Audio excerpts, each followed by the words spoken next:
Good afternoon, everyone. Welcome to this public hearing of the Public Administration and Appropriations Committee of the 11th Parliament. I want to say welcome to the representatives of the Ministry of Sport and Youth Affairs, of the Sport Company of Trinidad and Tobago, members of the media, members of the listening and viewing public.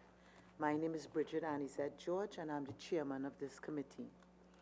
The Committee of Public Administration and Appropriations has a mandate to consider and report to the House on the budgetary expenditure of the government agencies to ensure that expenditure is embarked upon in accordance with parliamentary approval. The budgetary expenditure of government agencies as it occurs and keeps Parliament informed of how the budget allocation is being implemented, and the administration of government agencies to determine hindrances to their efficiency and to make recommendations to the government for the improvement of public administration.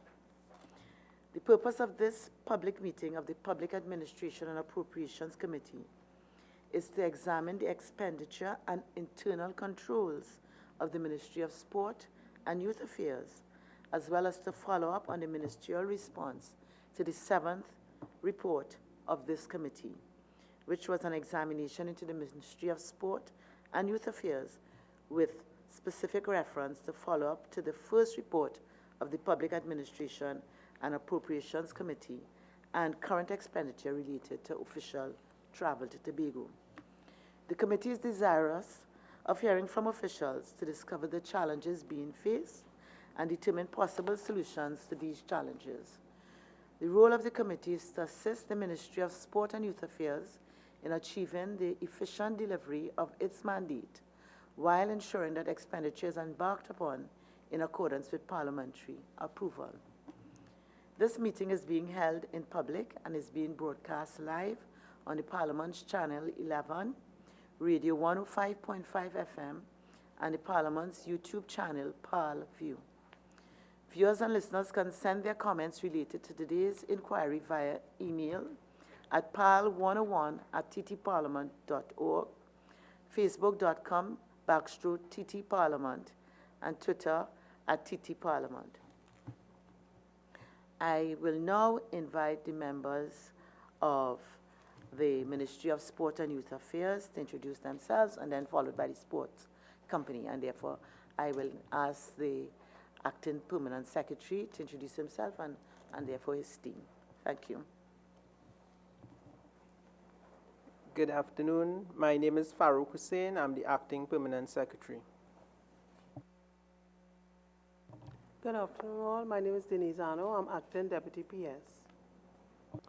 Good afternoon. My name is MSYA London McKellar, Acting Deputy PS. Good afternoon.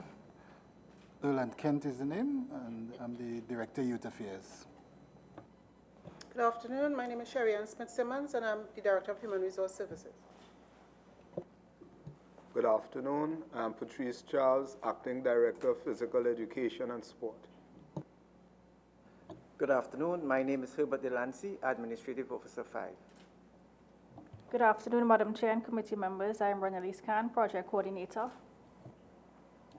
Good afternoon. I am Leah Marchand Douglas, Acting Accounting Executive 1. Good afternoon. I am Armand Jackson, Senior Planning Officer. Good afternoon. I'm Anisha Colley, Head of Projects at Sport Company. Good afternoon. Douglas Camacho, Chairman of the Sports Company, Trinidad and Tobago. Good afternoon. Jason Williams, Acting CEO of the Sports Company of Trinidad and Tobago.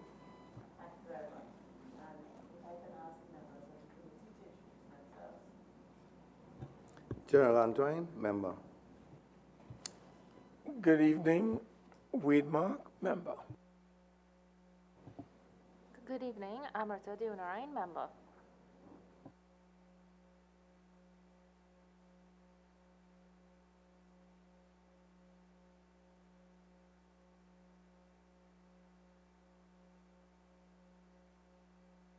Thank you. The committee is ably assisted today by Ms. Kiba Jacob, its Secretary, Ms. Sharon Samuel, its Assistant Secretary, and the support staff, Ms. Ashaki Alexis, Graduate Research Assistant, Ms. Nicole Brown, Parliamentary Intern, and Ms. Vanna Janki Prasad, the procedural officer. And therefore, maybe I can invite the acting permanent secretary to make a brief opening statement by which we'll anchor this discussion. Thank you. Good afternoon, Chair. The Ministry of Sport and Youth Affairs recognizes that sport and youth-focused activities play a crucial role in the realization of the country's goals for national development. Consistent with its mandate to facilitate the development of sport and physical recreation and create an enabling environment for the development of youth, in fiscal 2019, the Ministry engaged in various projects, programs, and initiatives geared towards the advancement of sport and youth. A key aspect of the Ministry's plans for sport and youth development is the implementation of a portfolio of capital projects that are focused on the expansion of the sport plant, as well as the maintenance and upgrade of existing sport and youth facilities in accordance with modern facility standards. The Ministry's program of activities to provide affordable and accessible spaces for citizens is in alignment with the National Development Strategy of government. These spaces can serve as community hubs for youth development and empowerment and can propel Trinidad and Tobago to become a world-class sporting nation. I thank you. Thank you very much, Mr. P.S.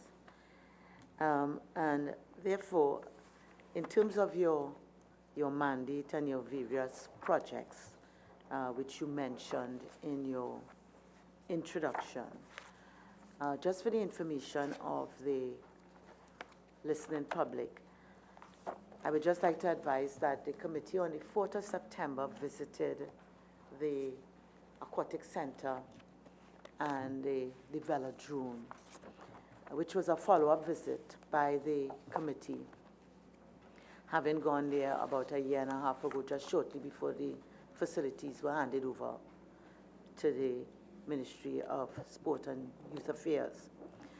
And therefore, in speaking about the upgrade and the maintenance of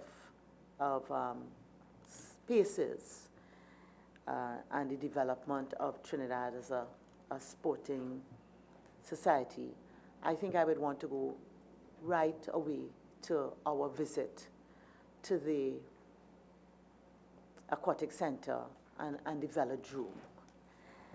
And to say that having gone initially, I think both the Aquatic Center and the velodrome were seen as part of our national pride, because we understood this to be first-class facilities, none the likes of it in this part of the world. However, our visit was somewhat disappointing with respect to what we had seen, and therefore I want to know what are the plans for the facility and how does that tie in with your mandate. Okay, so that having gone, we saw, for instance, the rain was falling, so we observed that a lot of the plumbing for, say, carrying wastewater was disconnected. And therefore, in terms of the maintenance, the day-to-day maintenance of the facility, how does the ministry and the sports company through the ministry maintain the facility? Is there a maintenance program for daily maintenance? We're not talking now even about refurbishment and repair.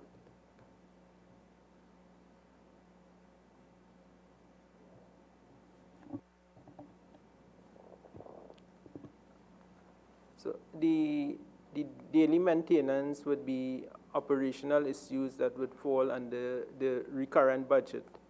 The recurrent budget of Sport TT is very limited, and it has to be managed because there are a number of items that would cost expenditure that would fall under this recurrent budget. And this is always a struggle in terms of the various items that fall under that recurrent budget, in terms of salaries for staff, in terms of facilitating the national governing bodies, and in terms of maintenance of the facilities. So it comes out of this line budget that is limited.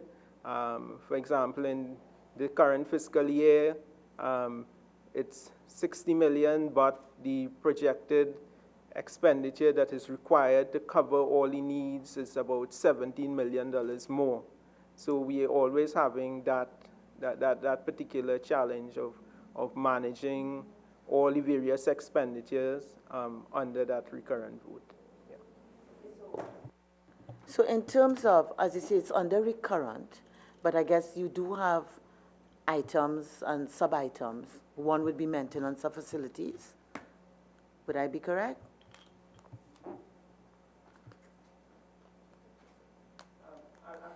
Yes, sure. Good afternoon, members. Afternoon. Under sport companies allocation, we had a one-line item in the Ministry of Sport overall budget.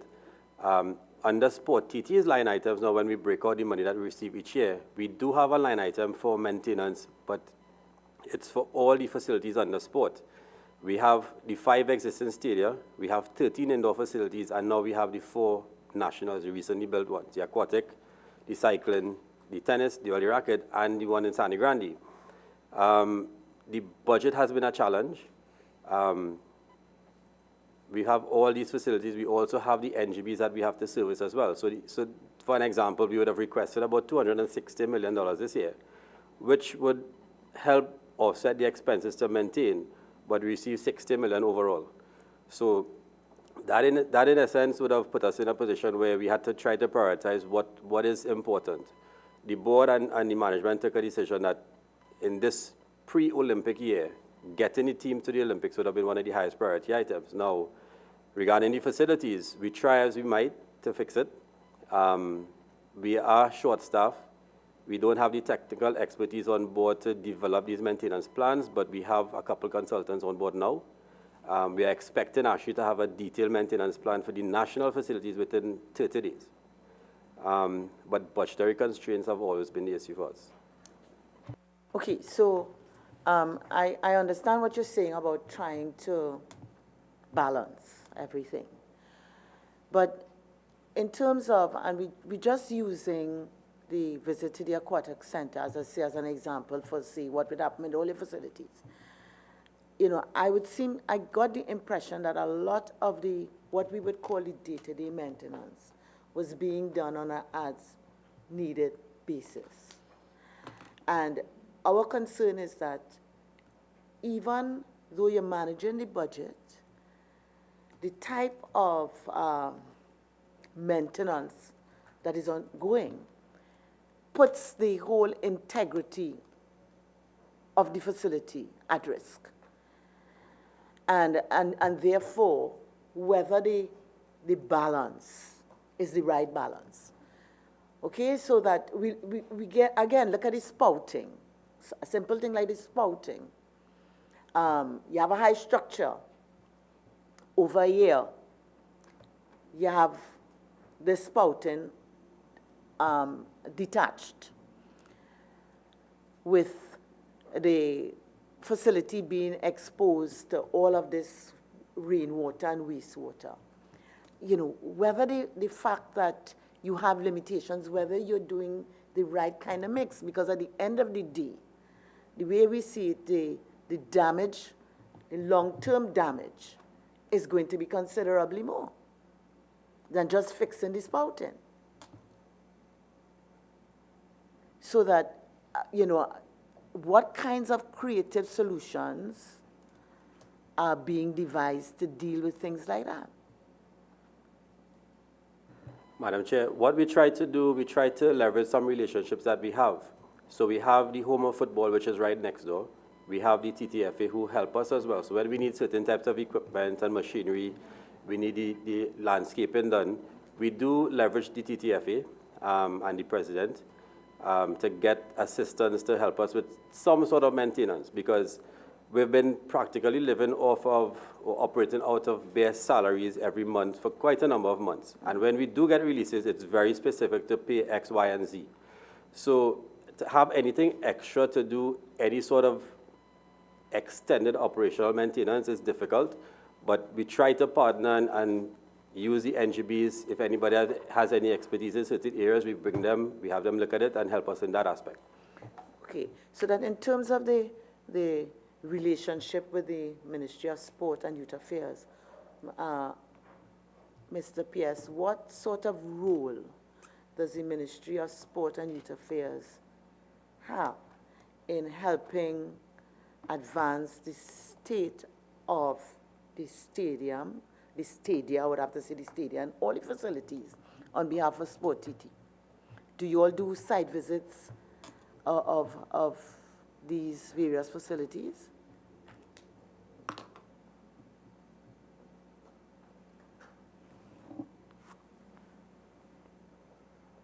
Yeah, so we work collaboratively with Sport TT, and officials from the ministry and from Sport TT make joint visits. And in terms of identifying the areas for maintenance and for development, yes, joint visits are made between ministry officials and Sport TT. So, so it means that you all would be aware of the challenges that Sport TT suffer, not just on paper, but actually seeing the state of the various facilities.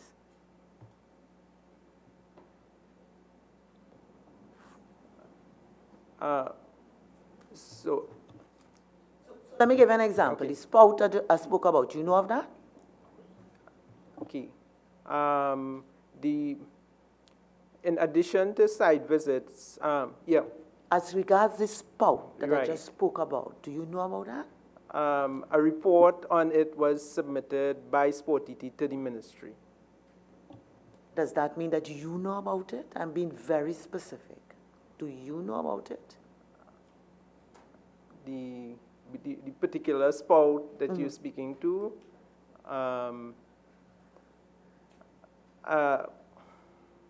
I cannot say definitively about a particular spout, but the Sport TT submits regular reports About the state? About the state. Yes. Do those reports come to you? Those reports come to me, yes. Okay.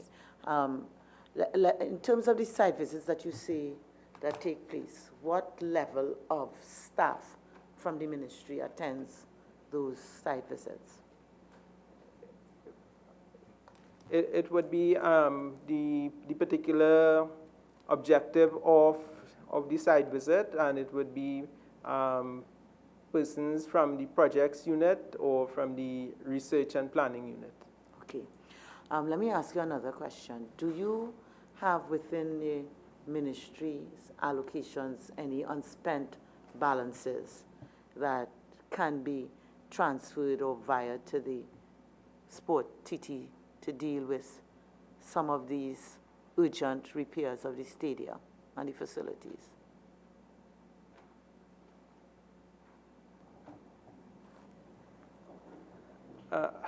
Actually, that is one of the areas that we have been looking at, and there are minimal amounts that we are able to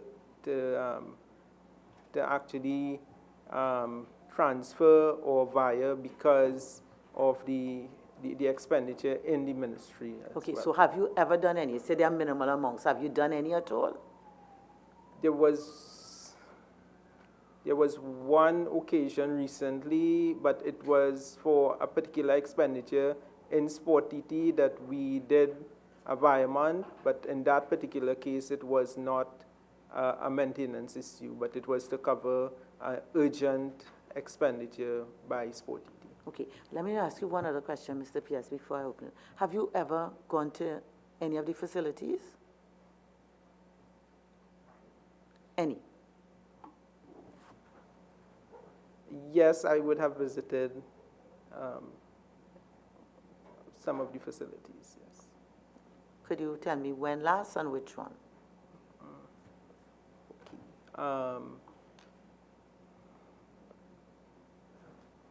I would have gone to Hazley Crawford and Jean Pierre, and this would have been about a few weeks ago. Okay, I can't recall. Okay, and just before I leave, one last question.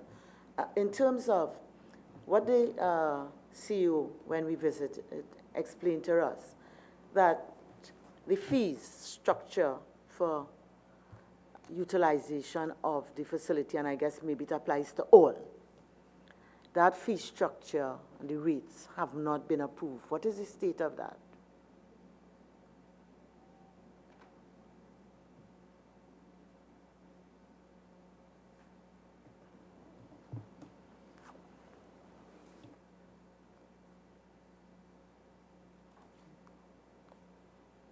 Yeah, I know there was an internal review at Sport TT, and they would have submitted a proposal to the ministry that we are reviewing. Okay, so do you have any idea of how long that will take, when that will become available? When those fees and rates will be approved, so that at least there will be some income, potential income generating stream? Okay. I cannot give a timeline, but after it has been reviewed, we will submit it for consideration. What are the challenges? What are the challenges that will impact on a delay of the review?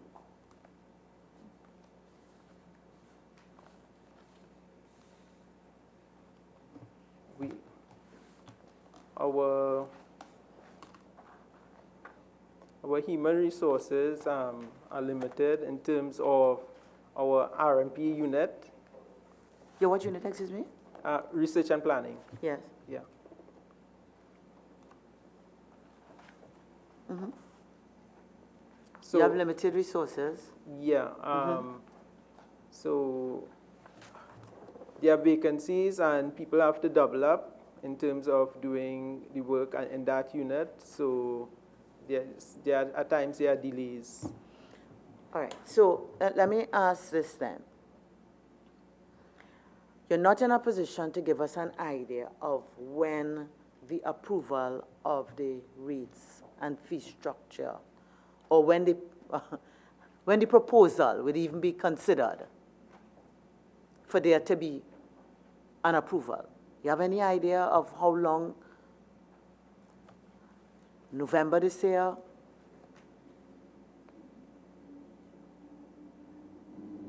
So we would review it. When we review it, we would have to submit it for approval by cabinet. I cannot give a time frame with respect to when you would review?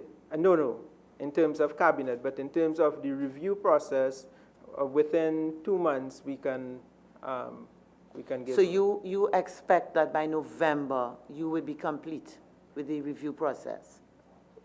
In terms of having a proposal to submit to cabinet. Okay, yes. All right, and let me ask you one other question.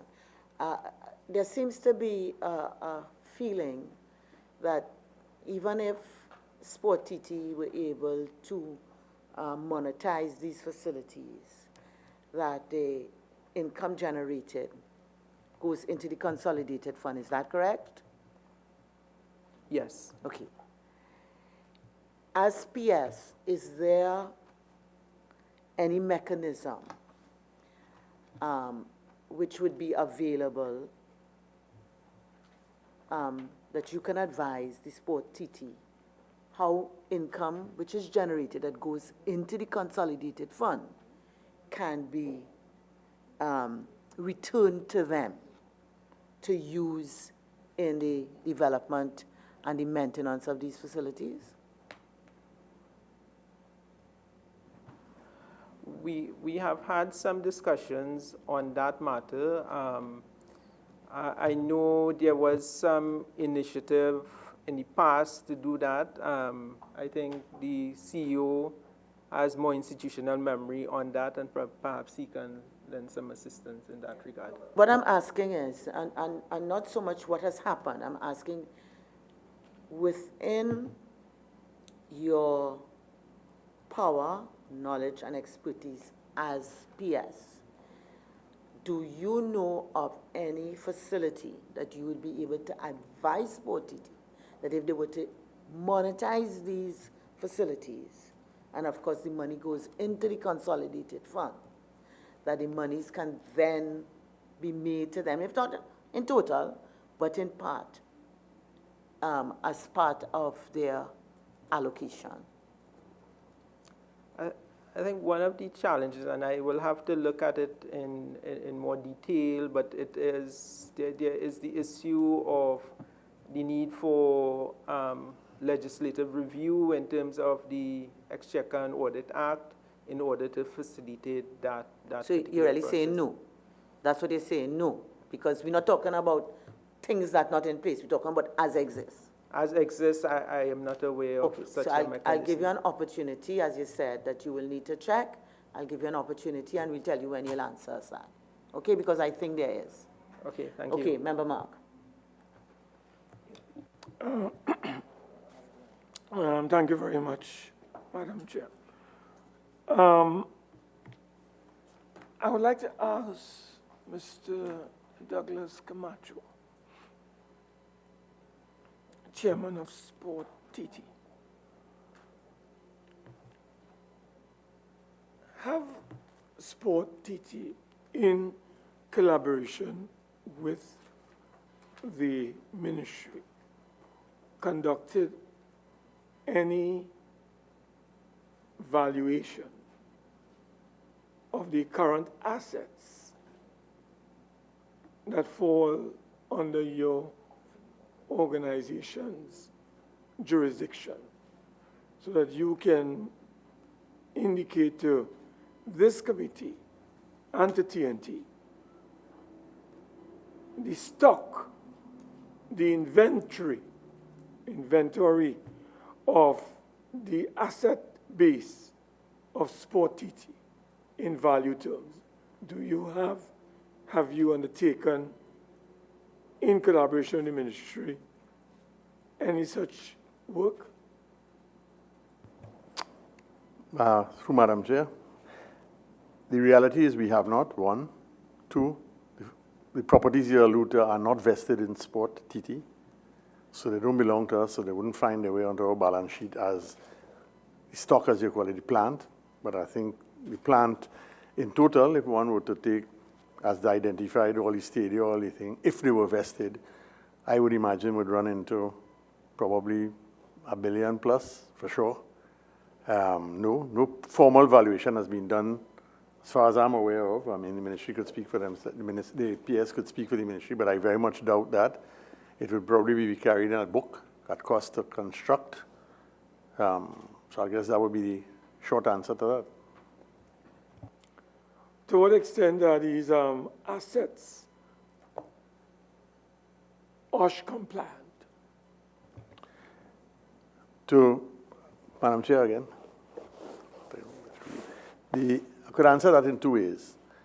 The limited funds that are available, the priority we have set is to try and ensure at minimum that we maintain them OSH compliant. So very often the choices that we make aren't the choices, if one did not have that as a consideration, that we may otherwise have made. So we recognize the imperative to try and do that. I am fairly confident that with our vigorous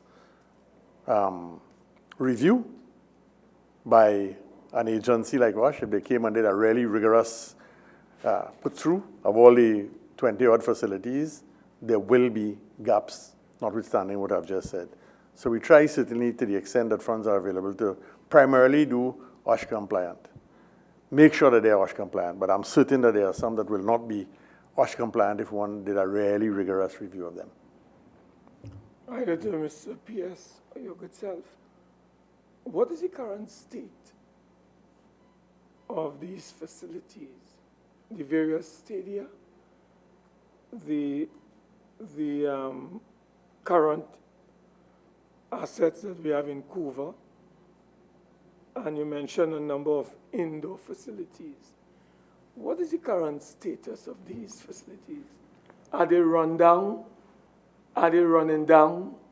Are they at a level that PS, you would say you are satisfied on behalf of the people of which you are custodian as PS with Sport TT of all of these facilities?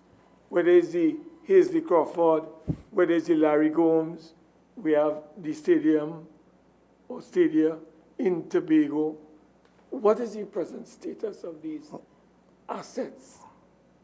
I'll take the first crack and I'll give the PS the opportunity to add in his own. Certainly the ones that fall under Sport TT, and I say that way because as the PS will identify, in addition to the dozen or two that fall under Sport TT, there are hundreds that don't. So I'll speak to the ones that primarily fall under Sport TT. And the short answer could be all three. Some are reasonably up to international standard, notwithstanding the guttering type thing. So that, for instance, at the recently concluded water polo tournament, all the international people were wowing and wooing. But of course, it didn't rain the day for them to see the spouting. So I would say reasonably good condition. The cycle velodrome, the biggest problem, which was the AC, just recently has been brought back online as one of the areas that the ministry really helped us get some funds reallocated to. There's still some work inside of there, thankfully not in the public domain, but things like tiles, etc., that are in areas where the public ought not to be. So mixed bag there. The Racket Center, probably one of the better conditions. You all haven't had the chance, but I'd really urge you all to go up there and view that one. The one in Sandy Grande, and all four, those four were all the ones constructed by the Chinese group, were never completed. Those facilities were actually never formally completed in its entirety. There are a number of defects that we had identified for them to complete, and we just got the approval literally last week to utilize some of the retentions from the answer bond, which was used to fund it, to remedy some of the defects. So that one has a flaw as an example. The flooring that was supposed to be coming from China, probably slow boat from China, it's about 3 years now it's coming here. Don't know, maybe they lost where Trinidad is. So, little things like that. Some of the others, you asked, like the Hazley Crawford and the Jean Pierre, those are really very aged, past their best. I know it's been reviewed to determine whether it's more cost efficient to retrofit it and really do it completely over, or whether it would be more cost efficient to knock it down and reconstruct. Sometimes it seems painful, but after 30, 35 years of use, it's often better to knock down and rebuild. The one in Tobago that you alluded to, the Dwight Yorks, those four stadia, that has a lot of history that we probably would be too much to get into today. That whole transaction when it was originally built and in great condition, the transfers haven't happened back to the government, and there's a whole process that is surrounding those four stadia that were built for the football 18 years ago that needs to be resolved for sure.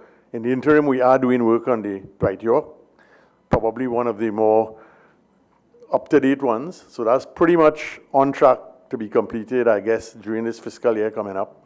Would bring it really back up to top-class standard. Atto Bolden, primarily because TTFA, as the CEO mentioned, puts a lot of time, effort of their own into it and their own things. Pretty reasonably good condition. Mani Ramjohn's serious work as well needs to be done there. The Larry Gomes, reasonable, but obviously some work, the lighting and certain other things that need to be upgraded.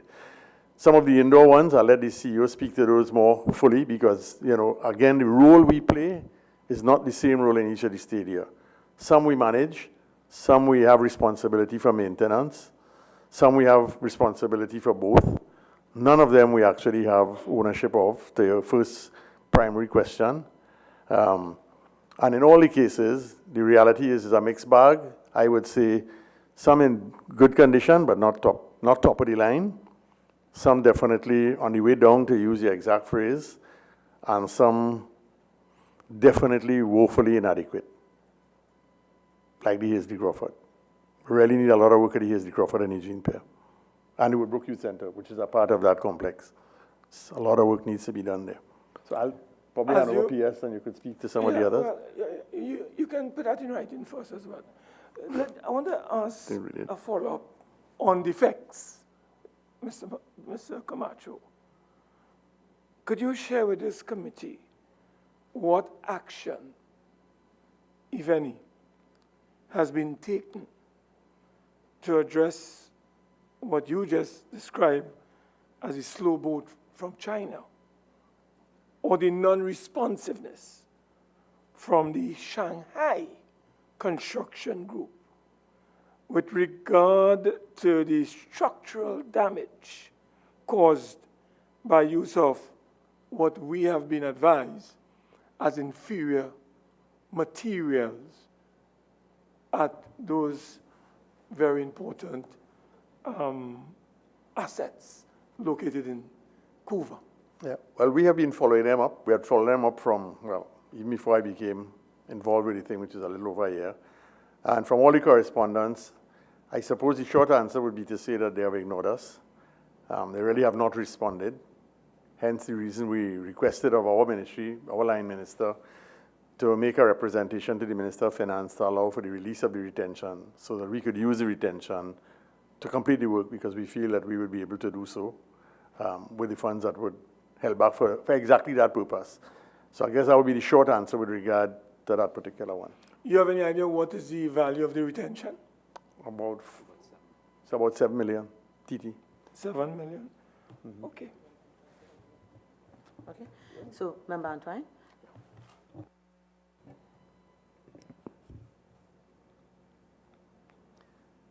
Are there maintenance teams employed at the various sporting facilities? Because now there are differences in the different sporting facilities, some targeting different sports as the case may be, to ensure that these sporting facilities are maintained. Are there maintenance teams dedicated to the various sporting facilities?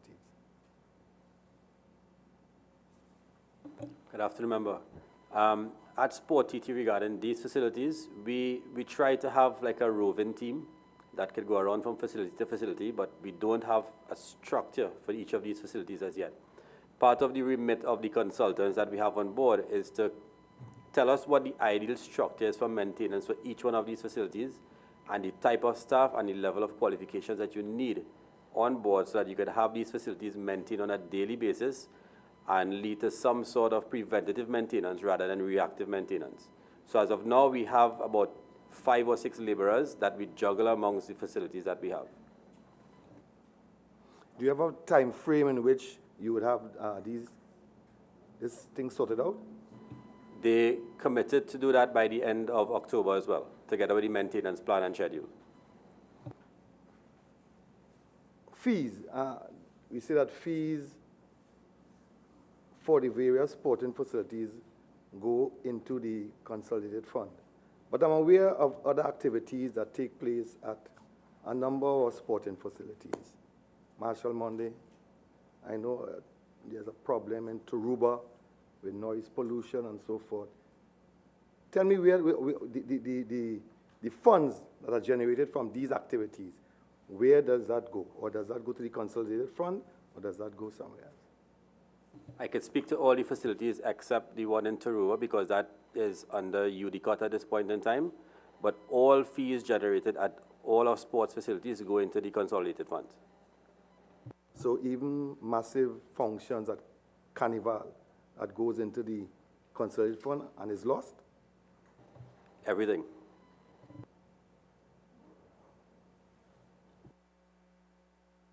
Member Diunarine? Thank you, Chair. Good afternoon, everybody. Now, one thing I keep hearing from everyone who spoke so far is that you all have constraints. You have human resource constraints, you have financial constraints, you have capacity constraints. My question is for the Ministry of Sports and Youth Affairs, how regularly you will conduct a review of the existing allocation to see where you all can make any amends or cuts so that you all can reallocate to other areas that are in urgent need. So for example, where we conducted the site visit, we know that the damage that is being done is damage that can eventually lead to structural construction that needs to take place that may very well cost more than the operational maintenance of the building. So is there any rationalization of expenditure for reallocation to various areas of urgent need that is conducted? And if yes, how regularly you will do that?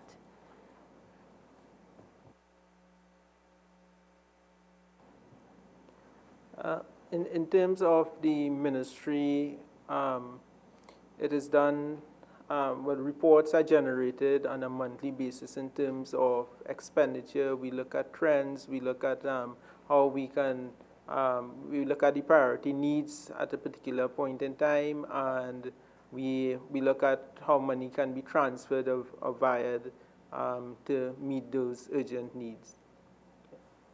So at present, there isn't any area that you can reduce expenditure to transfer to Sport TT so that they can conduct urgent maintenance that is needed on various of these sporting facilities, and especially in the case of this case, it is renowned as a world-class facility, especially in our region. So at this point, there is nothing that can be reallocated.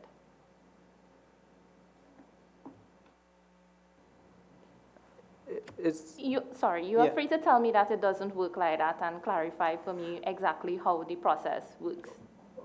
Okay, actually it is, as I had indicated before, the allocation to Sport TT is one line item, $60 million, but the expenditure and commitment for Sport TT under recurrent is about 17 million more than that.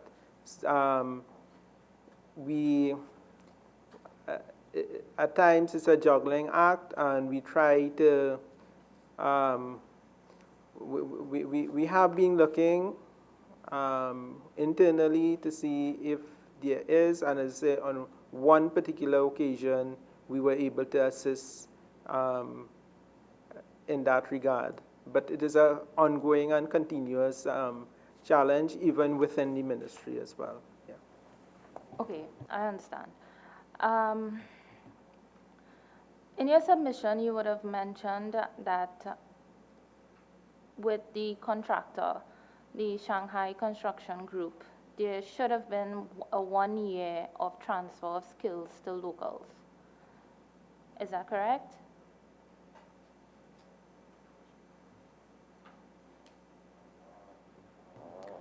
Good day, member. There would have been in the contract an agreement that the Shanghai Construction Group would have had to train our local personnel as part of the handover process. This would not have been executed in its entirety. We would have had a number of challenges with respect to having that completed. One of the things that was taking place was that the technical persons from the Shanghai Construction Group were not necessarily very fluent in English, and as such, the knowledge was not being passed on as it should have been. So I would say, although the process has in fact started, it was never completely, it was never executed as it should have been. Okay. Was consideration given to hiring a translator? Sorry, member, I should have indicated also that there was in fact a translator at the point in time, but the technical jargon that would have been used was not necessarily understood by the translator. This is one of the challenges we would have had at the time.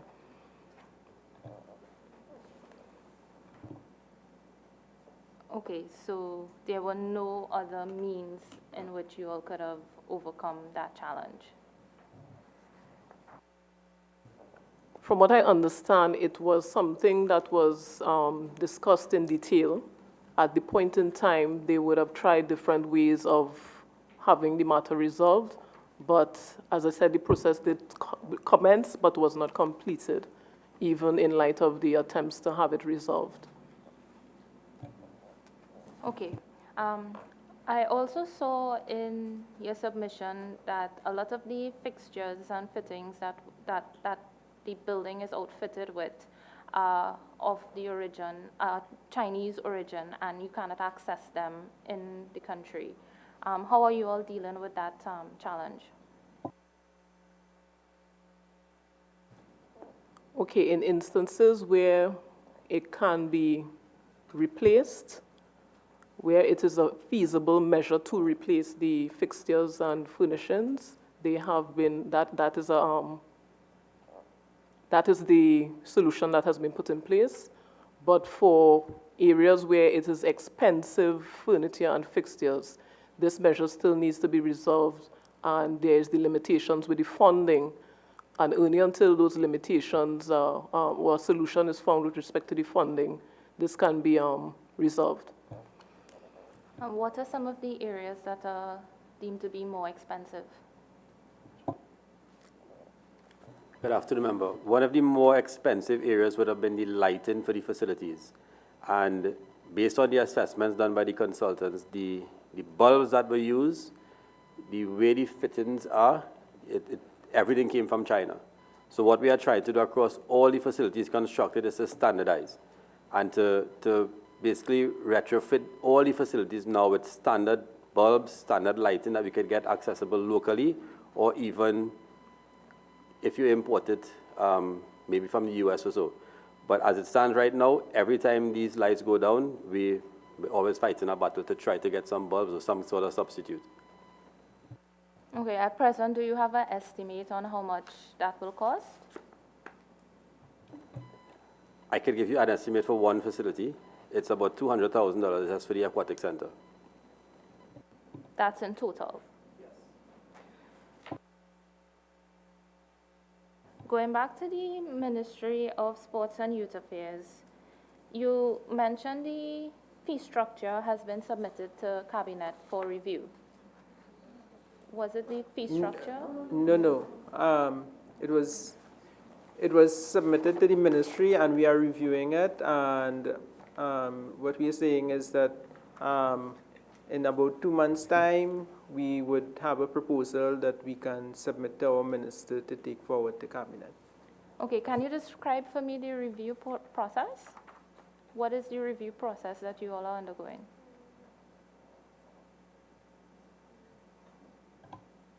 The details of the review process? Yes, please. Okay, so the document that would have been submitted to, by Sport TT, we would review, our R&P unit, right, would undertake a review of this document and make some recommendations so that for consideration by our minister.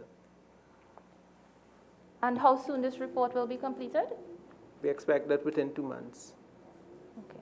So it will take 2 months for the research person to review? Well, as we're saying that the R&P unit is very short-staffed, so what you find is that one person might be doing 2 and 3 persons' job because of the unit being short-staffed. Okay. I also see that there are 2 DPSs together with yourself.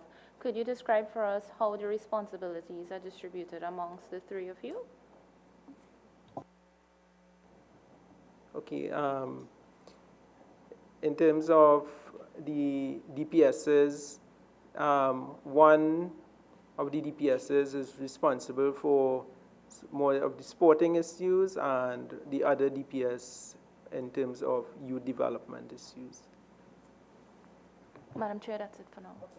All right, so thank you very much. So, PS, I wanted to find out in terms of in your submission at one stage, you all had referred to there being a sort of electronic mechanism to be employed. I'm trying to find out the exact word for your of site visit reporting system was supposed to be established by a project management unit, so that when the officers went out and they visited the various projects and facilities, this would have allowed for real-time reporting.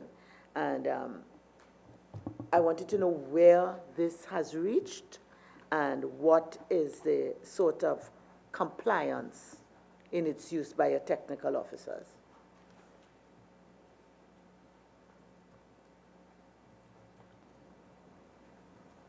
So,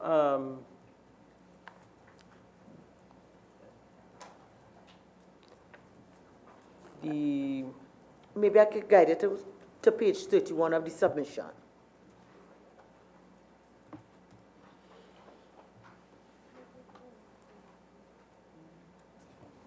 The project team is headed by our project coordinator, and in the officers within the team would make site visits and submit their reports to the coordinator. So I can ask the project coordinator to give us a status of that system. Ms. Khan. Good day, Madam Chair. Good day. Coming into the Ministry of Sport and Youth Affairs in March of 2019, the SharePoint platform is currently being customized by the IT unit. So to take our project through to end of fiscal, instead of holding up and not logging any of the site visits, we needed to work smart and swift. We were left with 6 months. So rather than hard copy transfer to soft copy, I reversed it. So we did soft copy, whereas information is shared real time, and as the officers, the technical officers, return to office, sometimes the following day, maybe 2 days after, update hard copy. That way, I have access to information for reports, minimum 36 hours following site visits. If I sat and I waited on the hard copy, it would have taken too long. So when would have been, say, the last site visit been conducted on any facility? Site visits are conducted daily. Daily? Daily. So you have like a sort of roster? We have weekly team meetings, rosters, Monday to Friday, 3 technical officers on site, sometimes multiple sites at times. One day, we were really trying to get through all projects this fiscal. And that's how many? Sub-projects, 23. 23 projects? Yes. Yes. So you say that there are daily visits to the 23 projects? End of fiscal, we try to do daily visits to close off. However, we would have rostered, let's say, east, west, we would have zoned at the start of the project cycle. Yes. So that end of fiscal, special considerations. Yes. Generally, yes. How often would site visits be done to your various projects? At this close-off stage, 3 weeks to the close, daily. No, I understand now is end of fiscal. Yes. Okay? So I'm not talking about this month. I'm talking about generally, because what I understand is you started this new system in March. So you would have run it from sometime after March. Mm-hmm. So let's say between March or April and June. Yes.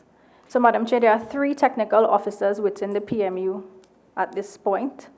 I try to have at least 1 technical officer in-house and 2 technical officers on site daily. So that's the way we did it. Right. So Monday 2 would be out, Tuesday, and we rotate that way, covering all facilities. So if I'm understanding you well, you're saying those 2 officers visit the 23 sites every other day? We try to. at least visit Yeah, three but sites. I want to know what you actually do. We do. I try to zone. So the officer, east, west, and south, we try to not, if there's an office day, we do north facilities as well. The officer from south, he will visit south facilities, all three, to save time because we were tight on time this fiscal, and we got it done. Okay, just help me. You told me you have 3 officers. Yes. One is in-house. Yes. Okay? So you have 2 officers left to cover north, south, east, and west. Yes. Okay. And they are allocated zones. Yes. So one officer will cover which zone? North and south? Central, south. Central, south. Then we'll have north, and then we'll have the east-west, eastern side. Okay. So how is that allocated between the 2? Because the third one is inside. No, we rotate. So one officer is not stationed in-house permanently. Right. We rotate so their files can be updated accordingly. 2 officers would be on site. Let's say, for example, we cover Couva and Chatham one day. Office day for that officer would be, let's say, Tuesday if he was on site on Monday. Right. And so forth. Okay, so just now, in terms of your last site visits, yes. So you would have had site visits yesterday. Yes. Those reports would be ready when? Those reports would be ready tomorrow morning, hard copy. However, the soft copy was shared with the entire team already. Site photos, information received, any red flags, any issues to be dealt with. So that in terms of you having almost a real-time reporting system. Yes. How do you then, because I understand that you have limited personnel. Correct. How does that impact on your ability to respond to those red flags? That's the reason one technical officer is always stationed in-house, as well as myself. So this fiscal, things moved really swiftly for the PMU unit, March to September. Luckily, there were not many red flags per se, but as I said, the technical officer assigned to that zone, his office day would be the day following. So at no time there's a lag. Okay, what would you consider a red flag? Let's say the contractors, the full team of workmen were not on site, and we're pushing to finish by the end of fiscal. That would be considered a red flag? Yes. Okay, so you know, every day what counts. I would ask you to do is, if you could submit for us. Sure. And before we close, we'll tell you by when, a status with respect to each of your 23 projects. Yes. In terms of where they've reached and in terms of the reporting system. Sure. Now, what I also need you to explain to us is that from the submission, what we understood is that your SharePoint platform was now being customized and to be illustrated to all.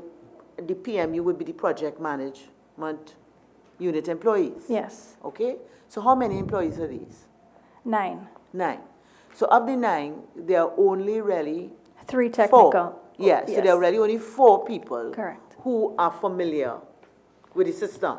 And the 4 are including you. That's how I come to 4.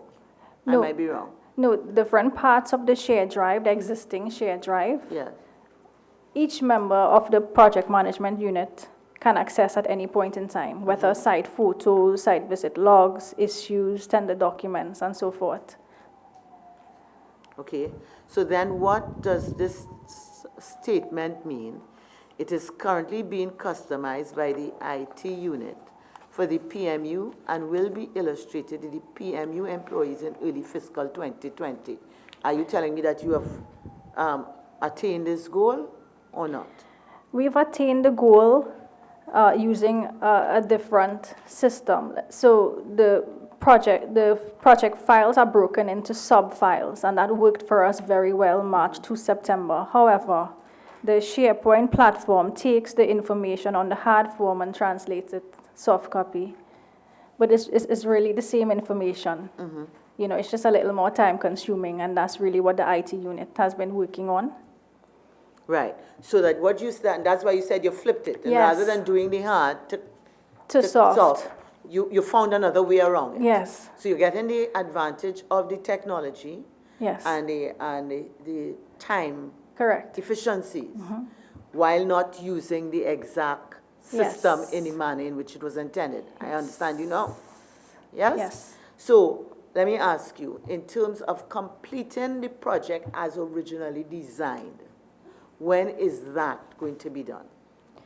The PMU unit would have met with the IT unit last week, and they've promised early fiscal to tutor members of the PMU team. So I'm thinking by the end of this month. Okay, so that before the beginning of fiscal 2020, Yes. you would have completed. Yes. All right, so explain to me then, in terms of, you told me, now you're telling me it's 23, but I thought there were 21. I thought there were 21 projects, but you tell me there are 23. 2 retenders, Chair. 2 retenders? Yes. Okay, so of the 21 Yes. that were originally tendered and out, you said that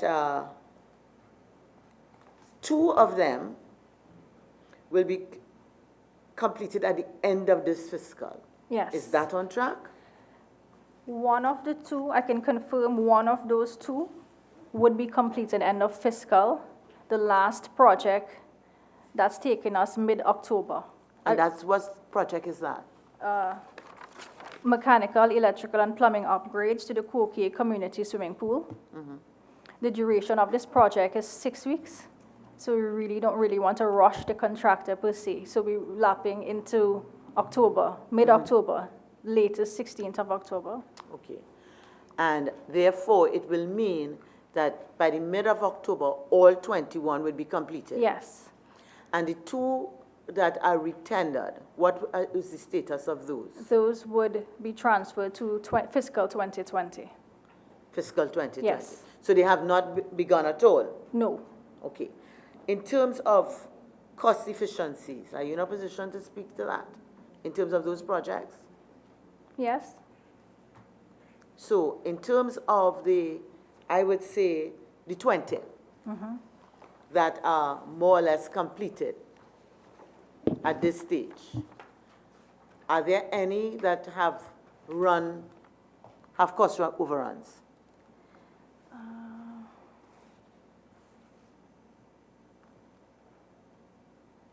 None of our projects, we've all stuck to, we've all been within our allocation. So 096 swimming pools, we've been within 117, indoor sporting within WIDAC 010, as well as youth facilities 009. Right. And all those projects that have been completed, those swimming pools are up and running? No. It's a 3-part. So the contractor, when the contractor wraps up, the technical officers of the PMU would walk the facility with the contractor. The second walkthrough would be technical staff on their own, and the third walkthrough would be with the end user, director sport or director youth. So we're on to the second walkthrough before we close fiscal, before I hand over officially to director sport and director youth. And all of those you expect the 3 stages of Yes. the 21? Yes. The 3 stages of the 21 will be completed? Yes, by Madam the Chair. end of this month? Yes. Okay, so that we would ask you to give us a report on the status of those. Okay, so I want to carry the PS to the issue. I wanted to discuss a bit your fleet. And this comes out of just following up on an earlier inquiry. And we had found, with respect to some shortcomings with the maintenance of the fleet card registers.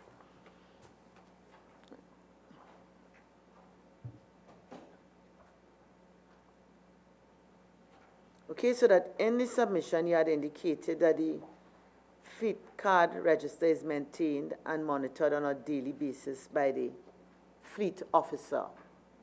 And I would want to know what controls are in place to support this conclusion.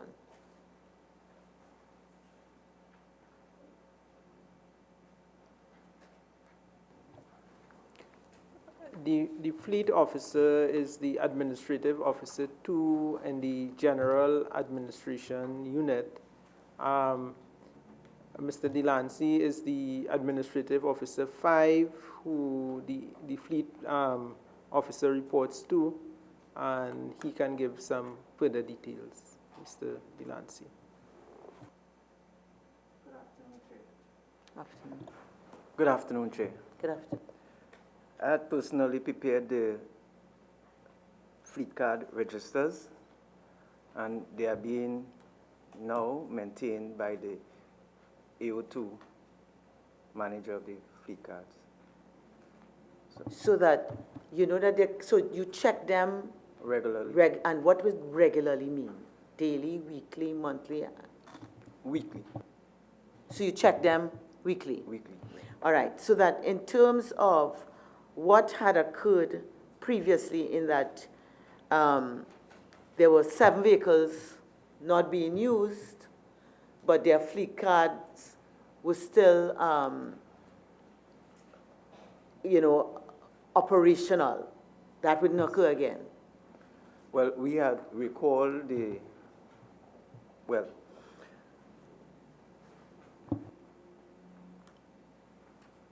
the ministry's fleet cards, right? Mm-hmm. They are divided into 3 sections. We have general ad, we have youth, and we have sport. So there are vehicles under these 3 divisions, right? But do they all ultimately come to you? They ultimately come to me. Okay, good, fine. Right. So 4 of the vehicles at Genad are being serviced, at least 4 of the vehicles at where? Genad. General Administration. General Administration. Yes. Are being serviced. So very shortly, we'll have the use of those vehicles and the cards would be in circulation. The other 3 vehicles are at youth and they were recalled because it will take some financing to really get them back to speed, and it would not be in this financial year. Okay, so what is involved in the deactivation of a fleet card? Because my understanding from the Auditor's General report, you would have had 7 vehicles down, but the fleet cards would appear as if they were operational and functional. So it means that something wasn't done.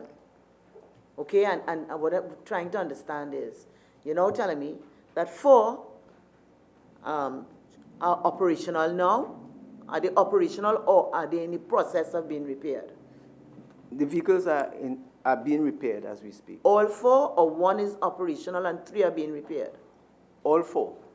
All 4? Yeah. Okay, so when I'm told one of these vehicles has been repaired and is now roadworthy, while repairs have been initiated to 3 of these, this is a wrong statement. At the time, no. We received 1. We received 1. When was that received? 2 days ago. 2 days ago? Yeah. So,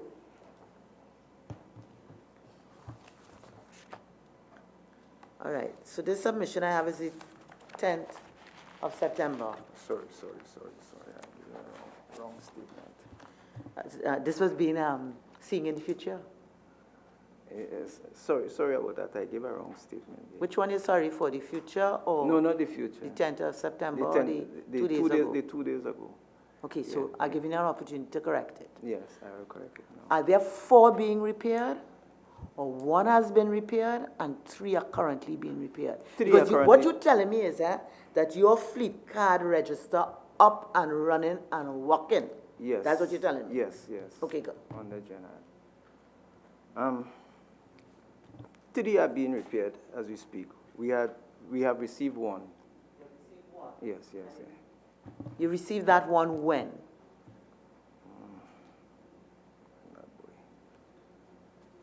I can't recall. Okay, so you'll give me that in writing, and when you tell me the one, you will identify it by its registration number, okay? And you say that you have 3 that are being repaired. Yes. And you expect that when?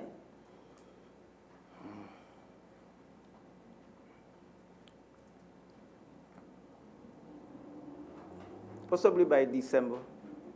Possibly by December? Yes. All right. So I come back to the question that we left off on. What is involved in deactivating the fleet card? They are just recalled from the various divisions and returned to the Treasury. All right. So in terms of the 3 which can't be repaired at all, you're going to deactivate them, or they have been deactivated?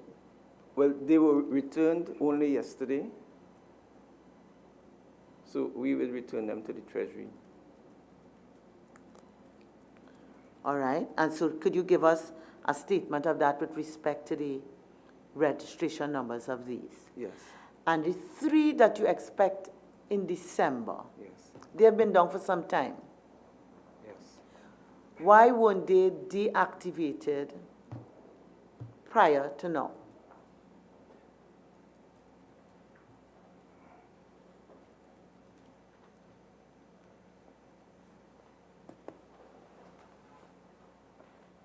I might not be in a position to answer it because I recently joined the Ministry of Sport, so I am now taking action on these. Okay, all right. So if next week some vehicles not working and so on, as you tell me you register up to date and so on, what determines whether a fleet card should be deactivated? The duration of time that the vehicle would be down. And that is determined by a mechanic, or the fact that some time has passed and you didn't send it anywhere and it's not working? What determines that? A determination by the mechanic. However, some of these vehicles are down for very, very minor things, like brakes and things like that. But because of shortage of funding, tires and things like that, batteries and things like that, because of funding, they are down. No releases on the various routes. So, all right. So there is a minor issue. Yes. That you don't have funding for. Yes. So let's say like in these 3, it might have been tires, it might be battery and so on. Yes. The fact that it is a minor matter is not a ground for deactivating the car. No. Even the fleet card, even though the car might be down for 18 months. Well, that's what you're telling me? There's always expectancy that you get the funding, but however, things doesn't always work out that way. All right. So that you now operating the system, what you're telling me is that once the vehicle is down,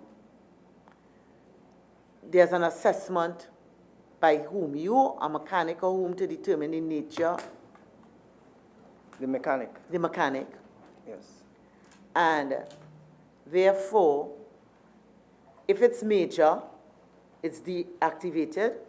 Yes. It should be. It should be? Yeah. Regardless of whether you have the funds to fix it or not? Because trying to find out what really makes you deactivate. Well, the determination by the mechanic. So it's purely a mechanical decision? Yes, certainly. So it's a major issue, you deactivate the card, even if you had the funds to fix it immediately. That's what I'm being told?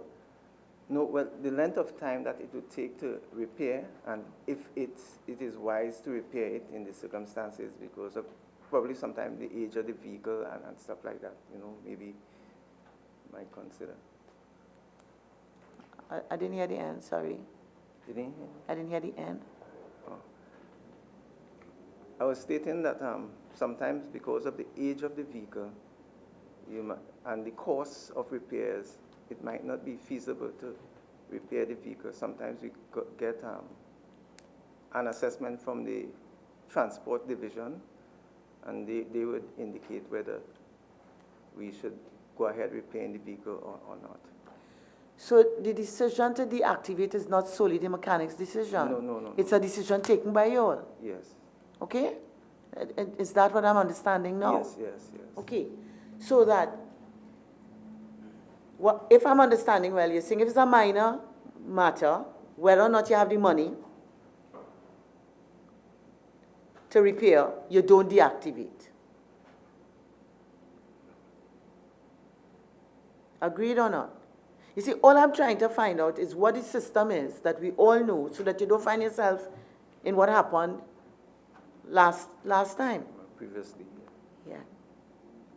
So all I'm trying to get from you are what are the factors that are taken into account to deactivate, who makes that decision, so that it's clear going forward, particularly as you're the new man on the job. Yes. So we normally get an assessment from the transport division as well as the mechanic. This is transport division of whom? The Ministry of Works? Ministry of Works, yes. Yes. And who makes the decision to deactivate? Well, I make the decision. You make you make a recommendation to the PS, or you make the decision? I make a recommendation to the PS. Okay, so in the case of these three, you have made a decision to deactivate. Yes, we have. You made the recommendation as yet to the PS? It was discussed and have you made the recommendation as yet to the PS? Yes. Okay, so a determination PS has been made on these three? The recommendation will be made on file and submitted to me, but I have not received that file, so I'm not sure that... You all in the same building? Yes, but... It's only yesterday the file came in. Actually. Oh, okay. He's saying it's yesterday the file... right, so... But I tell you, this report real futuristic, you know. Because this report is telling me things that haven't happened as yet. PS, I'll really give you an opportunity to clear that up in a submission, okay? Including what is the process of the activation. Any member?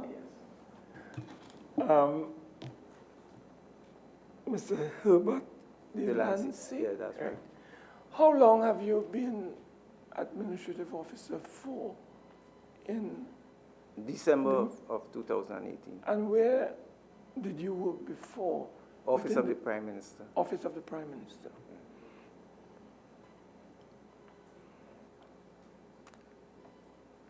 This deactivation of fleet or vehicles, this is just one of your many functions? Yes.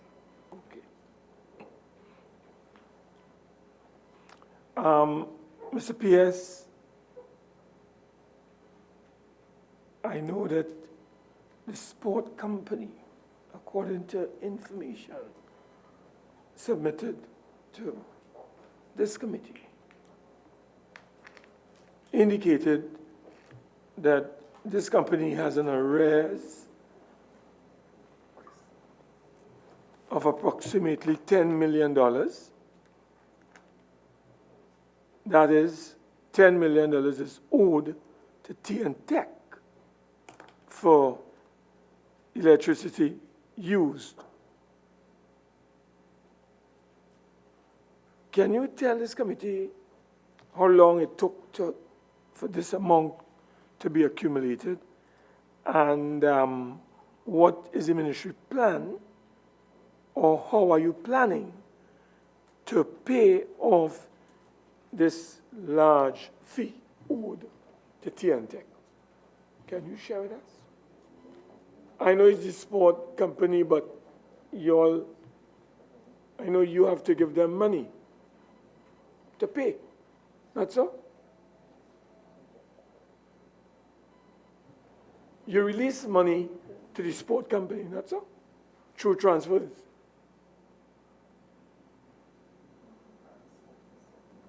Okay. So in terms of recurrent, as I indicated, that they would submit a request to the ministry.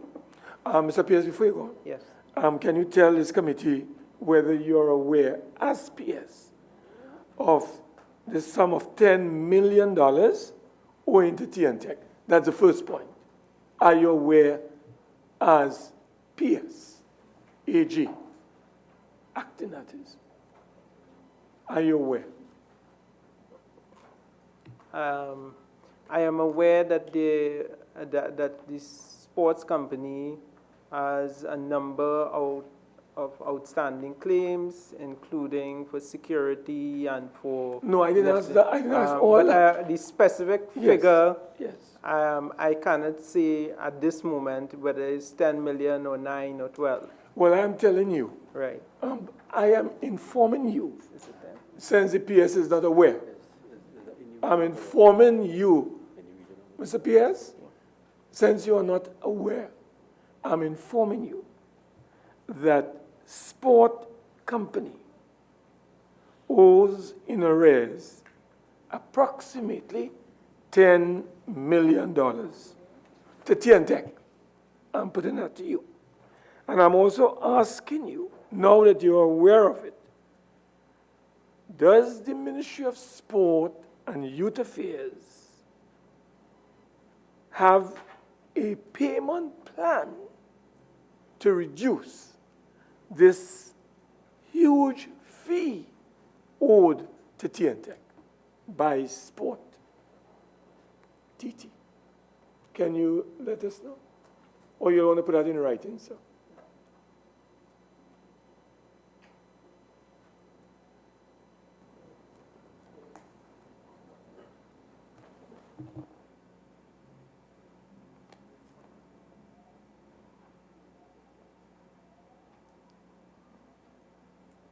Okay.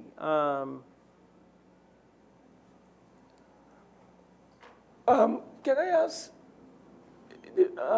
the CEO, Mr. Jason Williams, are you aware of this sum of money that is outstanding? And is this sum communicated to the PS or to anyone in the ministry? Can you share with us? I'm aware of a significant amount to TNTech, could be in the region of about 10 million. Our outstanding debts are communicated to the ministry. We break them down in different categories: utilities, janitorial, maintenance, security, stuff like that. I'm sorry, I didn't get the last part of your question. So these pieces of information would be communicated to who in the Ministry of Sport and Youth Affairs? Is it to some specific officer that you're liaised with as a sport company? Or who? Which officer? We address all correspondence to the Permanent Secretary and the Deputy PS. So the Permanent Secretary would have... Can you tell us when this statement would have been submitted, or when last you would have submitted this statement? Because it is outstanding. So it means that every so often, whether it's a quarterly basis or a monthly basis, you would generate a statement. Not so? The last statement that would have been submitted would have been as at the end of April, but since then you would have had monthly charges coming in up till the end of August. And what it is at the end of August? Is it 10 million still? I would suggest it's in the region of about 10 million. About 10 million still, okay. I wanted to ask the PS. PS, the chairman asked earlier when last or often you visit these sites and whether they are joint visits. Can you tell this committee as PS when last you visited physically the aquatic center and the cycling velodrome? Can you tell this committee when last you physically put in an appearance there? So you'll have an idea of what is taking place on the ground there. I can tell you I was there only recently with the chairman and a number of our members. I recently joined the Ministry of Sports and Youth Affairs about 7 or 8 months ago. Okay. So you're new to the job? Okay, I understand. Okay, Mr. PS, may I also ask, we were told in 2016 that, and maybe Sport, Mr. Camacho or the CEO could also help us here, that in terms of staff shortages and the need for you to train personnel to handle facilities and events there, that you would have formed a committee that would have partnered or established a committee that would have partnered with universities, I would imagine UTT and UWI, to utilize students who require practical experience for events. Can you tell this committee whether this has materialized? And if so, are these students compensated in any way? Can you tell us? Because we were told this in 2016. So we'd like to know if any advancement would have been taken place or has taken place in this regard. Okay, if this was communicated in 2016, I can tell you now that this has not taken place. What we do allow from time to time is probably a couple interns from UE in terms of sports science to come and work with the elite performance unit. Mr. Camacho, can you share with this committee, having regard to the potential, the rich potential of generating revenues and income to that organization, Sport TT, even though it goes to controller of accounts?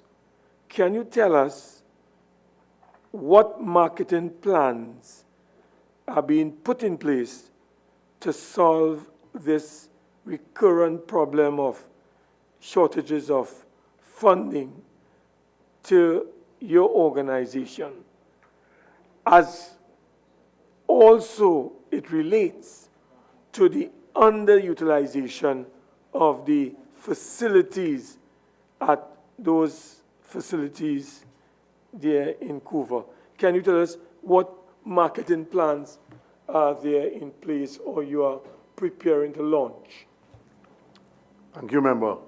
It directly goes to a question the chairman asked that was not answered in her opening remarks about what are the plans. So I'll speak specifically to the three, as they call them, the four national centers, meaning leaving Sandy Grande out for the moment. Deal with the racket center. So the comments I'm going to make relate to the racket center, the aquatic center, and the tennis center. The cycling velodrome. The three center, the market we have a unit within Sport TT who is working in conjunction with the national governing body for those three sports in particular. Cycling for the velodrome, ASAT swimming for the swimming one, and tennis, always called the racket center. It's the tennis component of the racket center we're working with. The intention that we have is to make it what is called in the sporting world centers of excellence for the region. And what it means is that in partnership with the international bodies that govern those three sports, they give sanction to the country and the sporting facility. What we are very close with right now is the one that relates to the racket center. They have identified exactly the needs to ensure that it meets their requirements. And it is not just the physical. It is going to be the human capital. So before they approve it, you have to be able to demonstrate that not just to maintain and run a physical facility, but you have the coaching capability so that when international people come to use it, because remember it's going to be a center, right, that they could get everything in one place.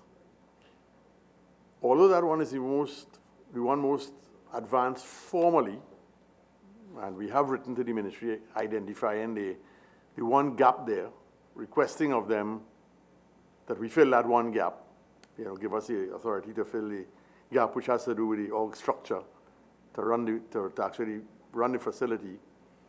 That will go to the ITF in the month of, month of October. Next week. Still in September, month of September, for them to deliberate on. So that is very advanced.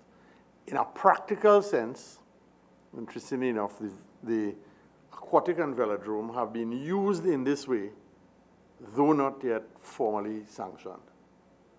So as we speak, we have requests because of the success of our cycling program to bring, for international cyclists to come here and train.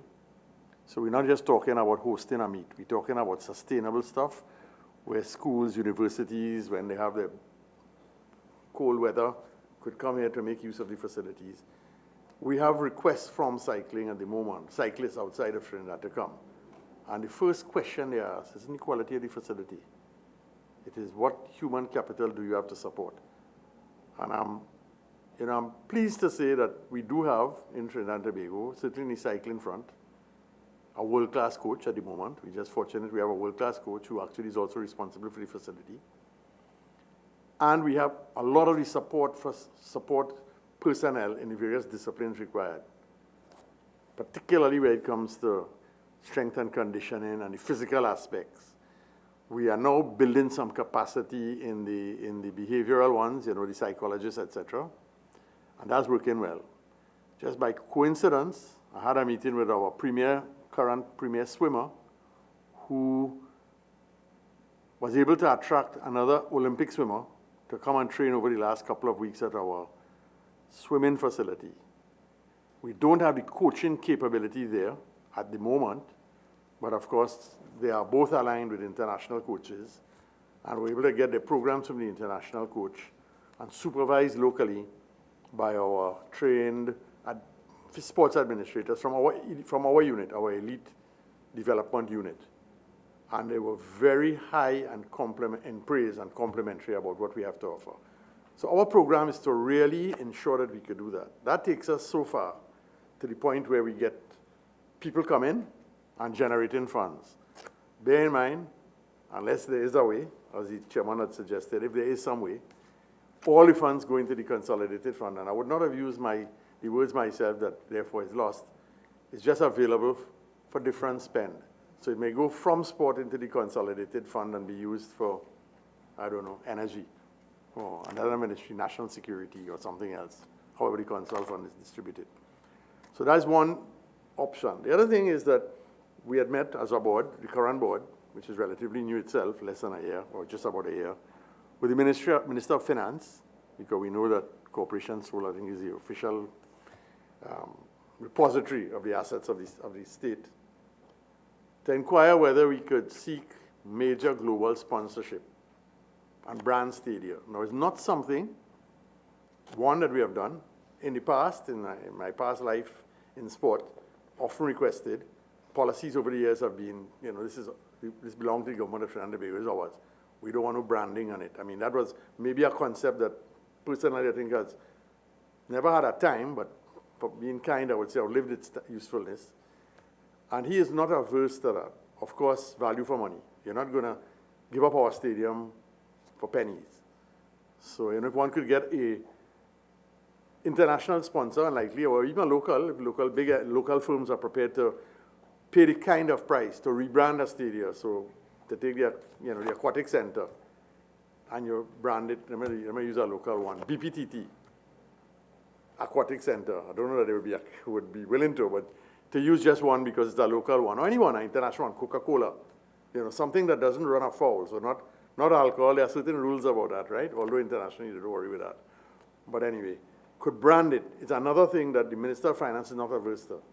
He says bring it as a specific proposal, not a concept. He has no problem with the concept.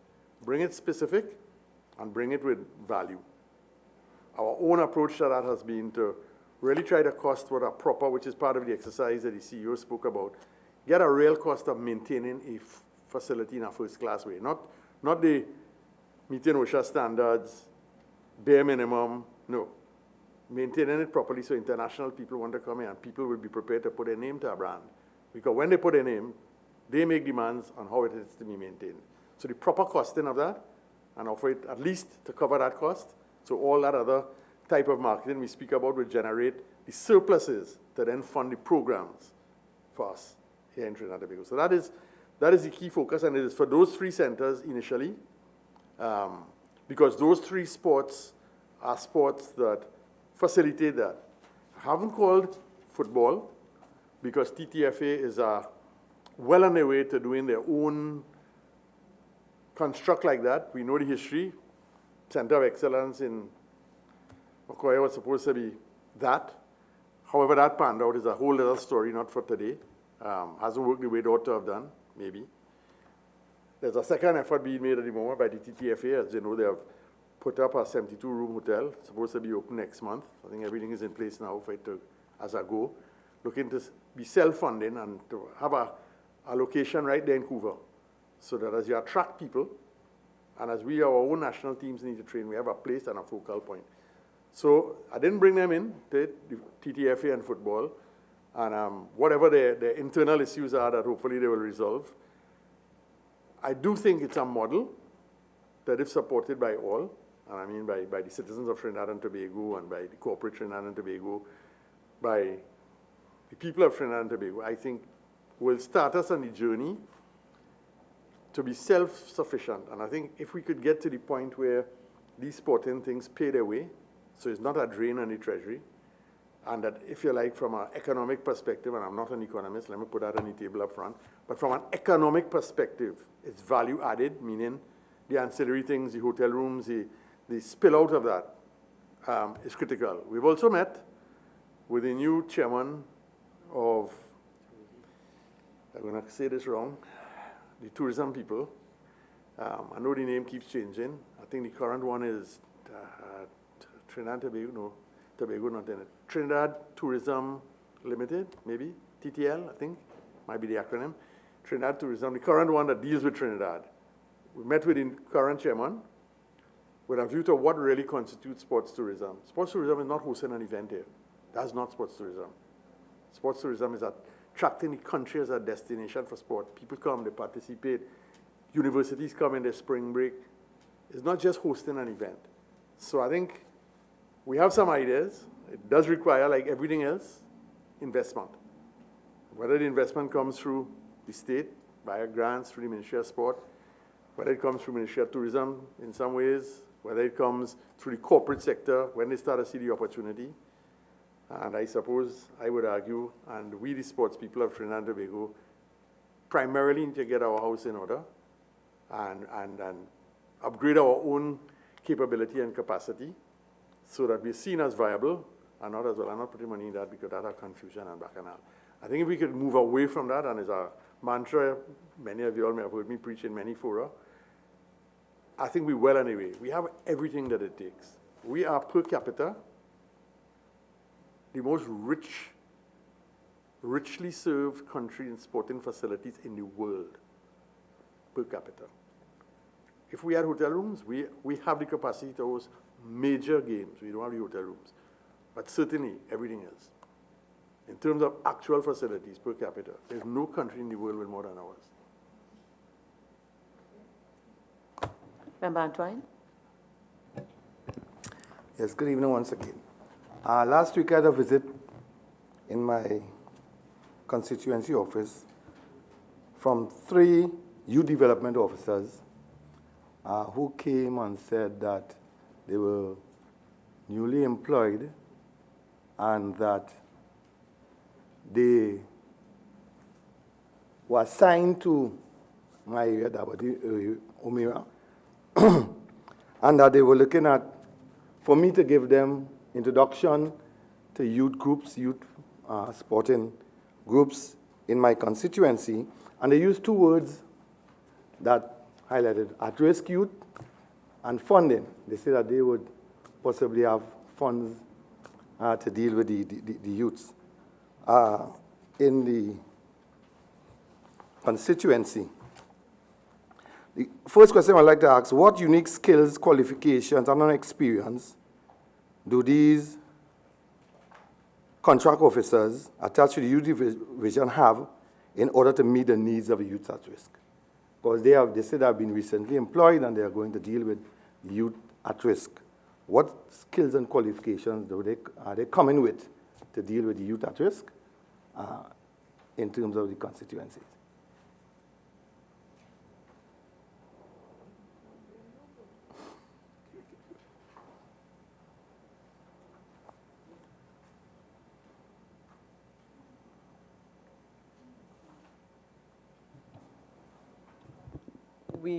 The ministry recently employed 30 youth development officer ones. And they are field officers and they have been assigned to various districts. In terms of the qualifications and the experience required for the positions, the Director of HR can give those details. Good afternoon. The minimum requirements for the position of YDO1 is a degree in one of the social sciences, specific with a degree in social work or those areas of competencies, as well as at least 5 years experience in youth work. They'll be focusing on youth rather than sports. They are specific to youth, the Youth Affairs Division. And could you explain how these youth division officers will be assigned in order to serve the districts? I will refer to the Director of Youth Affairs, who has purview for that.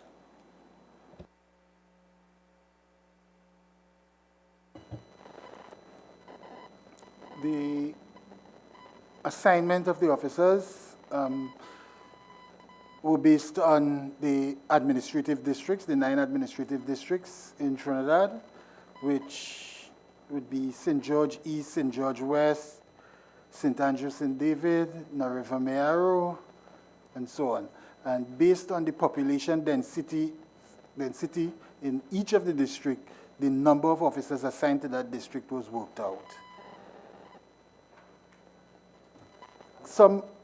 If I could go further, maybe, some of the issues considered, we had an intensive 3-week orientation program, and we looked at people's areas of residences, access to vehicle, the skill set that the officers came with, and we tried to build teams. So based on that, persons were assigned to the various districts. Be the role and functions of these youth development officers? Both one. The youth development officers would be primarily responsible for servicing youth-led and youth-serving organizations at the community level. And based on the service that they provide, they will be able to come up with program ideas, as well as the organization in terms of training, providing training and support for institutional strengthening of the youth organizations that can lead to the re-establishment of a National Youth Council of Trinidad and Tobago. They will also be responsible for networking with other community-based organizations that may not be youth-based, faith-based organizations, in terms of collaborating, in terms of delivering programs and activities for the engagement and participation of young people. And what mechanism will be used to evaluate the impact of the work being done by these youth officers, youth development officers? One, the performance and appraisal management system for contracted officers would be used. The youth officers 2, as well as youth development officers 2, responsible for the different districts that they reported directly, who will provide clinical supervision and coaching for these new officers, and they would be evaluated based on that, as well as it relates to program delivery the Monitoring and Evaluation Unit is involved from the inception of all projects, and the Monitoring and Evaluation Framework is developed, and that is used to measure the impact of programs. The tasks and standards have been developed based on the job description for each of the positions, and the officers were exposed to that information during the orientation, so they already knew the tasks and the required performance standard for their position based on each task that would be performed, which they will be judged on as well. Sounds like you are looking at the youth development officers, but there are any mechanism to look at the youth organizations that would be impacted by these youth officers? As I said, the Monitoring and Evaluation Unit will always, for all our programs, develop the monitoring and evaluation mechanism framework that we use. Complementary to that would be our evaluation forms that we distribute at every activity, every program, that we get feedback from the organizations.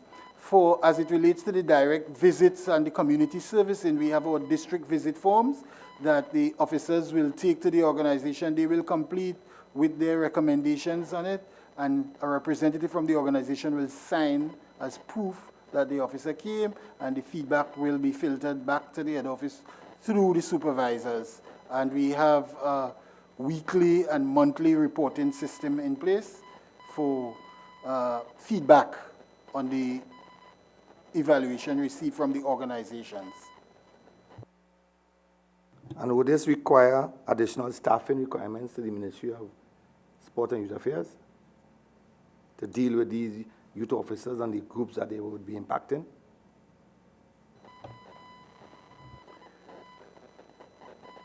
Yes, we need more staff. The 30 officers, the 30 youth development officers,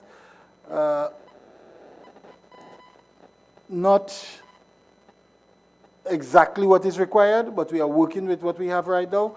So more officers. As a matter of fact, we had 2 youth officers in the past to supervise all the youth officers throughout Trinidad, and the cabinet has granted approval for engagement of 2 youth development officers which we are happy to have.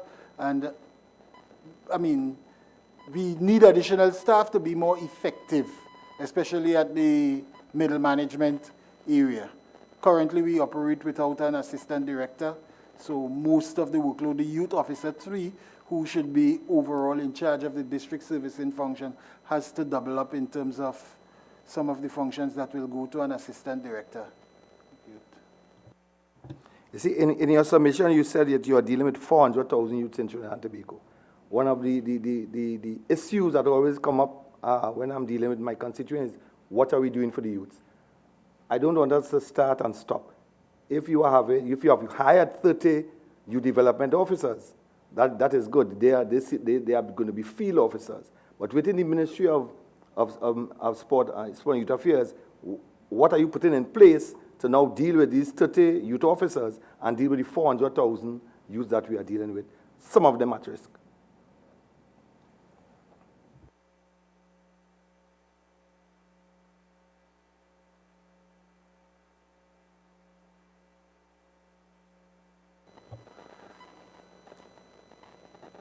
Well, the reality of the situation is that the youth development officers 1 report to a youth development officer 2 or a youth officer 2 in the particular district. We try, because of the limited resources, we try to meet as a district servicing fraternity on a weekly basis to provide the kind of support and guidance that they may need out there. And the youth officer 3 and myself will visit from time to time the district offices, liaise with the officers, see what is happening out there, and based on the reports that come in, these weekly meetings with the officers guide how we can sustain and maintain our presence out in the community and be more effective in what we do. Is there an action plan at the Ministry of Youth and Sports, Youth Affairs and Sports to deal with targeting of these youth at risk, that you have now hired 30 youth development officers to deal with.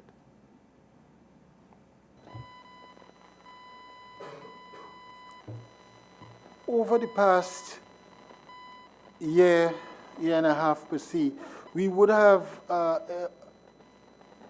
rolled out a robust youth development agenda to cater to the needs of all youth, including at-risk youth. And we are still developing programs to meet the needs of specific catchment of young people.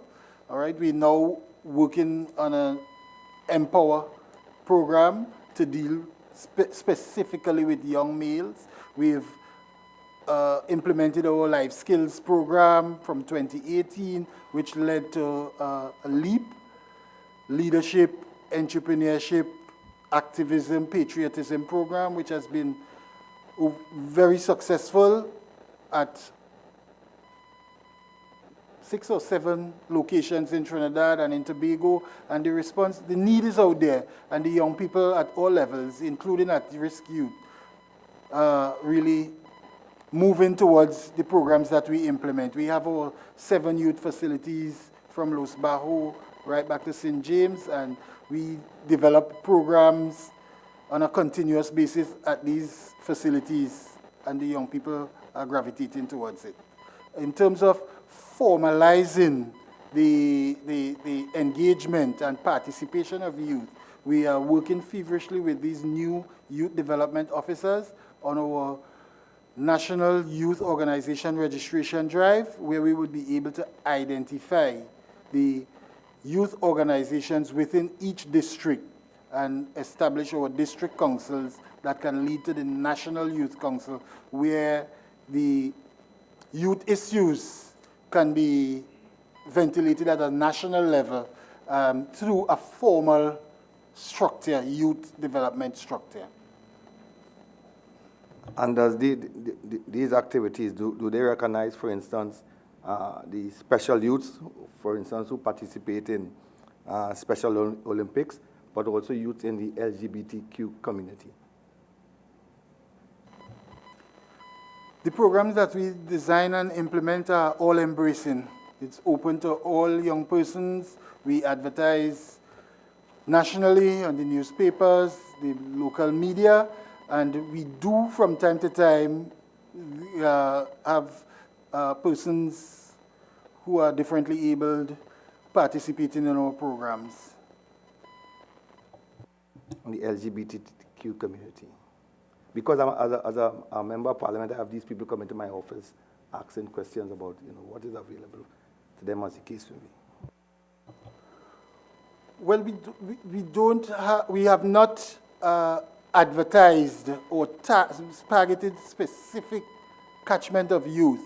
And when young people register with that is not a criteria on our registration form, so we're not able to identify someone from the LGBTQI community. So it's possible that members of that community are participating in our programs, but we have not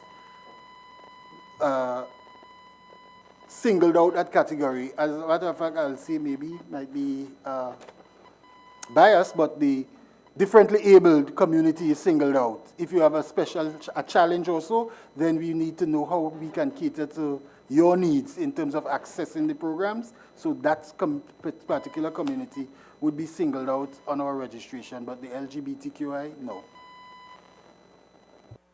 Member Mark. I want to follow up quickly on my colleagues'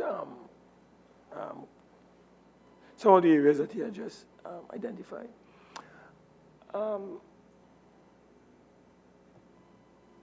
Mr. Director of Youth Affairs, mention was made of 400,000 youths, and reference was made that we are trying to target at-risk youths.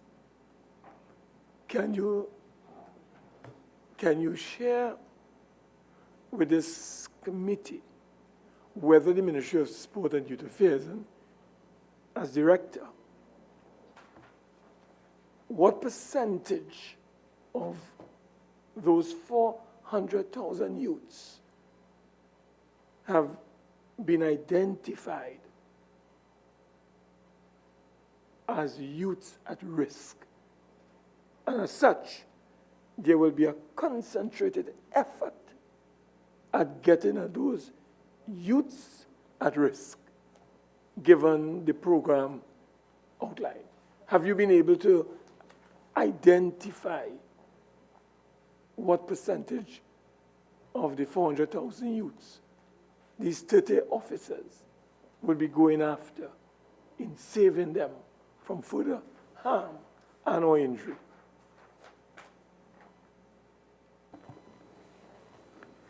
We have not specifically identified the percentage of at-risk youth.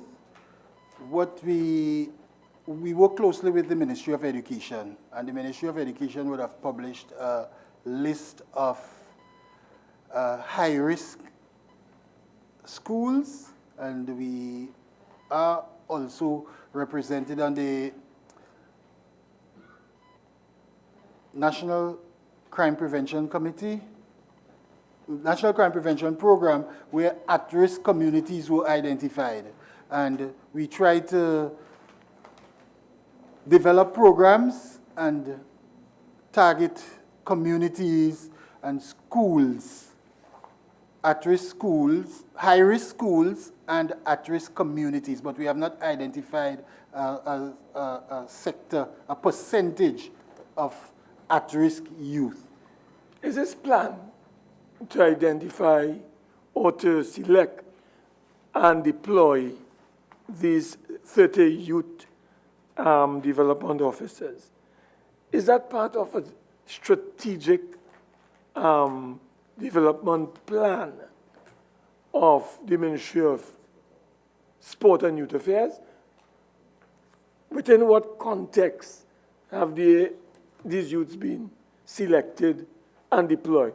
Is it part of a plan? I'm just trying to understand if the ministry is working with a plan.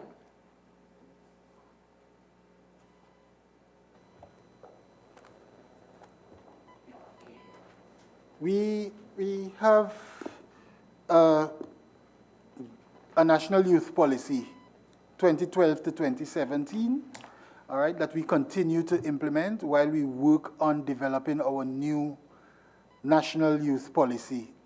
The first round of consultation has been completed, and we have now advertised for a consultant. We were trying to do it internally, but we realized we need the support of an expert in the area. We had a policy and program coordinator in the ministry who has since left the ministry. So we have advertised to get a consultant on board to facilitate the second round of consultation.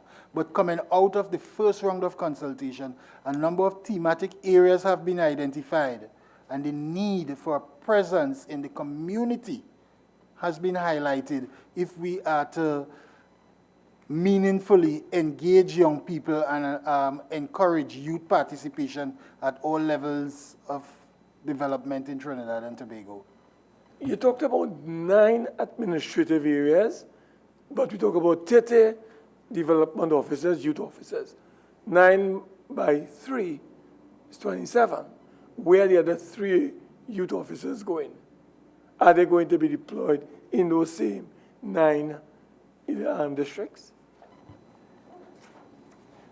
Well, the math was not done in that way, member, okay. But it was, as I said earlier, it's based on the demographics, all right? Because an area like St. George East, St. George West, which is the most highly dense, most high population of youth, all right? That district ended up with 10 officers, 5 in St. George East, 5 in St. George West. For example, St. Andrew, St. David, there are 4 officers. St. Patrick East and West, two officers each, all right? So would you be kind enough to provide this committee with a submission in writing, giving us a detailed appreciation of what you're saying. So rather than you take up a lot of time advising us, maybe you can put it in writing. Certainly. And finally, before I go on to another point, can you tell this committee what criteria, not criteria, how were these youth development officers selected?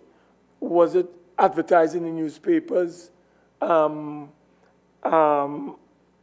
was it done? Can you share with this committee how these 30 young persons were selected by the ministry and ultimately deployed? Can you tell us how this was done? Okay, I'll defer to Chair and PS, to Director HR, to deal with the recruitment process. The position of YDO 1 and YDO 2 were two of the positions among 17 positions that were advertised on the contract establishment for the Ministry of Sport and Youth Affairs. Advertisements were done in the newspaper and our website. A consultant was hired to provide the human resource and recruitment and selection services. The candidates would have gone through the process of selection with the service provider, and a list was generated after the process. Is it 17? 17 contract positions. Yeah, well, advertised. What about the rest? Because it's 30 officers. No. 17 positions, 2 of which was YDO 1 and YDO 2. Okay. All right. I just would like to deal with another topic here, another subject. The overseas travel, Mr. Pierce. In your submission, and I can guide you on this one, I think that is on pages 7 and 8 respectively. You identify a list of persons and the areas that they went, destinations, that is, purpose of the trip, etc. Can you tell us, first of all, the costs associated with these things? Because there was no cost associated with the submission. Okay, I can provide that in writing. You can provide that in writing, so you'll be able to provide it in writing. As I'm on this matter, may I also ask, like the Auditor General in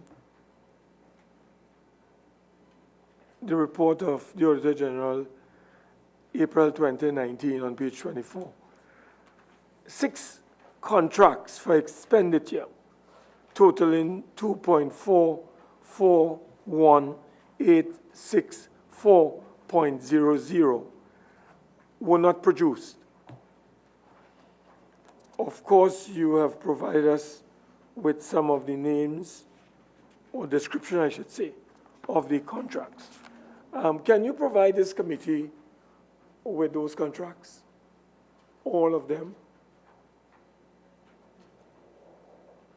Those contracts that you have identified on pages 19 and 20 of your submission, which the Auditor General is saying at the material point in time, the ministry was not able to produce. Can you provide this committee with copies of each of those contracts? Yes. Yes, you'll do that. Okay. Yeah, Madam Chair, I think I would have, at this time, I think I've been able to address some of the issues I wanted to address. Just before I call on you, Senator Dunarine, I just wanted to ask, following from the questions of the contracts, P.S., what I found interesting was the one with the hockey turf.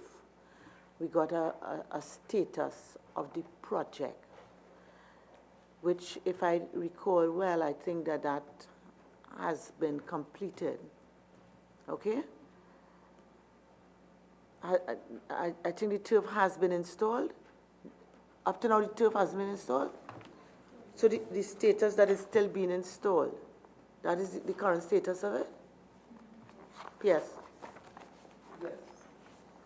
Okay, so doesn't that have implications for our team and participation in some, I think it's Pan American Hockey Championships in 2020? Doesn't it have implications for that? Sorry, can I just be allowed to respond? Sure, thank you very much. The hockey turf is currently being installed. We are currently at 65% complete of the new installation. There was some repatriation works being done on the subsurface also. That is almost complete. It's expected that the turf will be certified by the 20th of October of this year. So we're behind schedule with this, aren't we? We have had some challenges because of the letter of credit that had to be completed in order to engage the contractor. That process would have taken a while. We had to facilitate the process through Bank of Fargo in America in collaboration with FCB. That process to obtain the letter of credit took quite some time. This would have been the reason for most of the delays on this project. Okay, so let me ask you, is this an artificial turf or this is natural? That is correct. It's an artificial turf. And what sort of maintenance program we have in place to ensure that we get the life span of the turf? I will direct this question to our CEO, who has more say in terms of the facilities. Thank you, Mr. Williams. So we would have purchased a turf cleaning machine a few months ago. That in itself will extend the life of the asset. The guys who are actually installing the turf right now, they will also train the employees in terms of what the proper maintenance is on the turf. We've already had the turf cleaning machine. The people who we purchased that machine from, they came and they had training done in terms of how to use the machine. So how to use the machine together with the proper treatment on the turf should be able to extend the life of the turf. The machine has a warranty? Yes, I think it's 3 years. Okay. So you say by the middle of next month, we should have that turf installed? That's correct. By the 20th of October, we should have it certified. It would actually be installed before that date, but there's also need for certification on the turf. All right. And let me ask this. So that's outdoor? Yes, it is in fact outdoor. What is the status of the facility, the indoor facilities? I will direct this question to the Permanent Secretary of Sport and Ministry of Sport with respect to the indoor facility that is not currently under sports purview.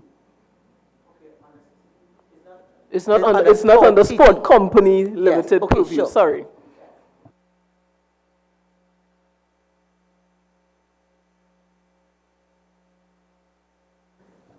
The Director of Physical Education and Sport would provide the answer. Good day, Chair. The Eastern Regional Indoor Facility, I believe that's what the one you're speaking of, Chair? Yes? The condition of that facility it's in fairly good condition. There are currently works taking place on it to upgrade and take care of certain aspects of it. It's in high use. It's one of our busiest facilities.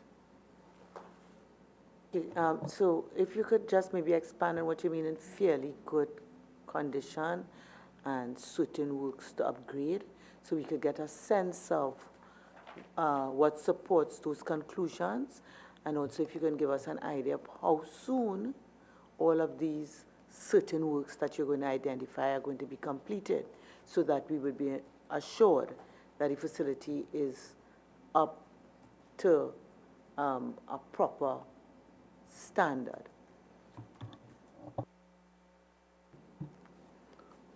Yes, Chair. There are electrical works to be done that are 100% complete at Eastern Regional right now. The There's some bird proofing works also to be done, currently taking place there. I'll ask the project coordinator to give a percentages on that. Also, that's as regards to the works that's currently taking place at Eastern Regional.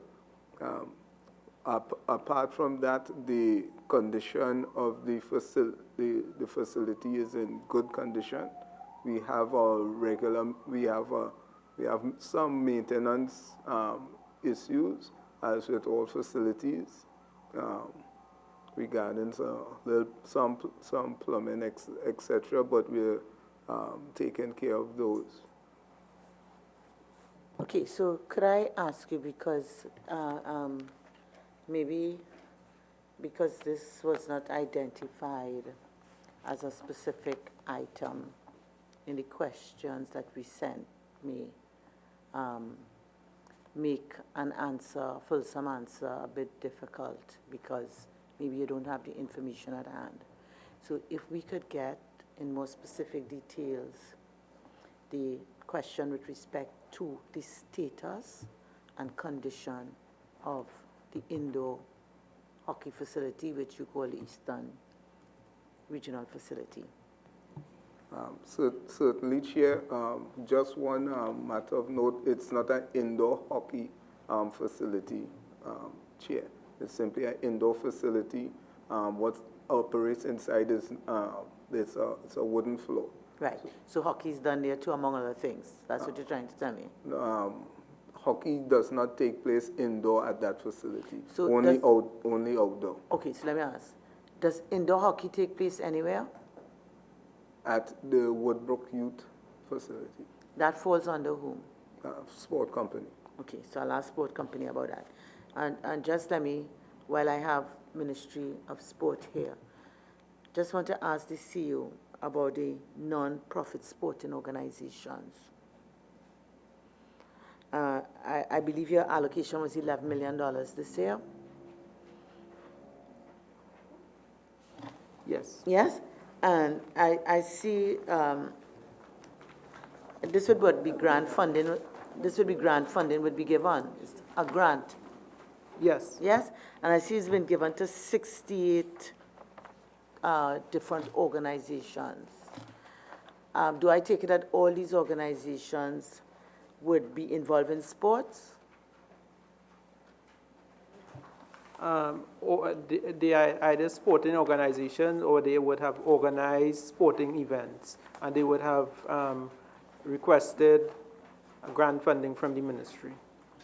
Okay, so let me ask, say for instance, the Kickoff Promotions Limited, which I think is at number 64 on your listing.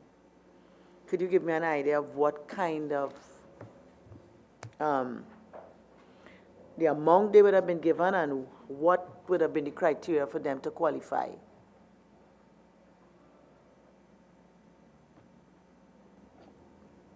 I don't have the figure with me, but in terms of the criteria for qualification, the Director of Physical Education provided.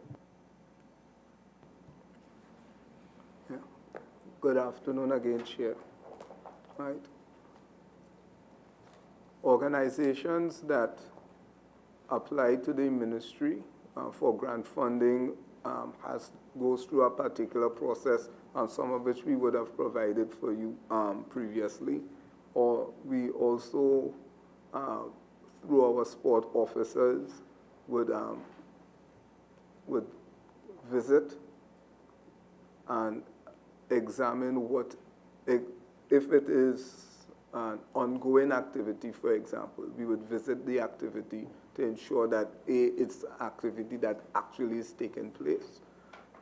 Also, the submission that comes in, we will assess it, and there's usually there's a requirement for a covering letter from the national body. So, for example, if you're having a football activity, we would require a covering letter for that if you are not if you're not a direct sporting organization per se.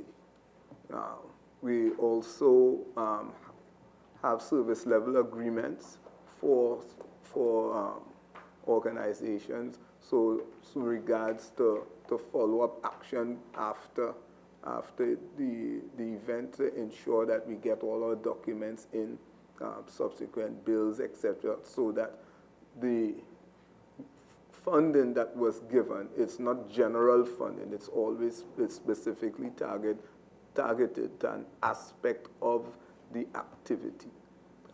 And just as a, for example, prize money, for example, is not something that we give grant funding for, right? So that's so could you give us an idea of, like, when you say to a specific aspect of the activities? Let's take any one of these 16. If you could give us a real life example that I could understand how it is applied. Okay. Any one of the 68 there. Okay, all right. For example, with a national governing body, right, the funding will be given towards a sport development activity. They would have submitted in their documentation what all their plans are regarding the development of the sport, and we will, within our analysis of their budget and what we have, and as well as what they're asking, we will pinpoint some part of that and provide funding towards that.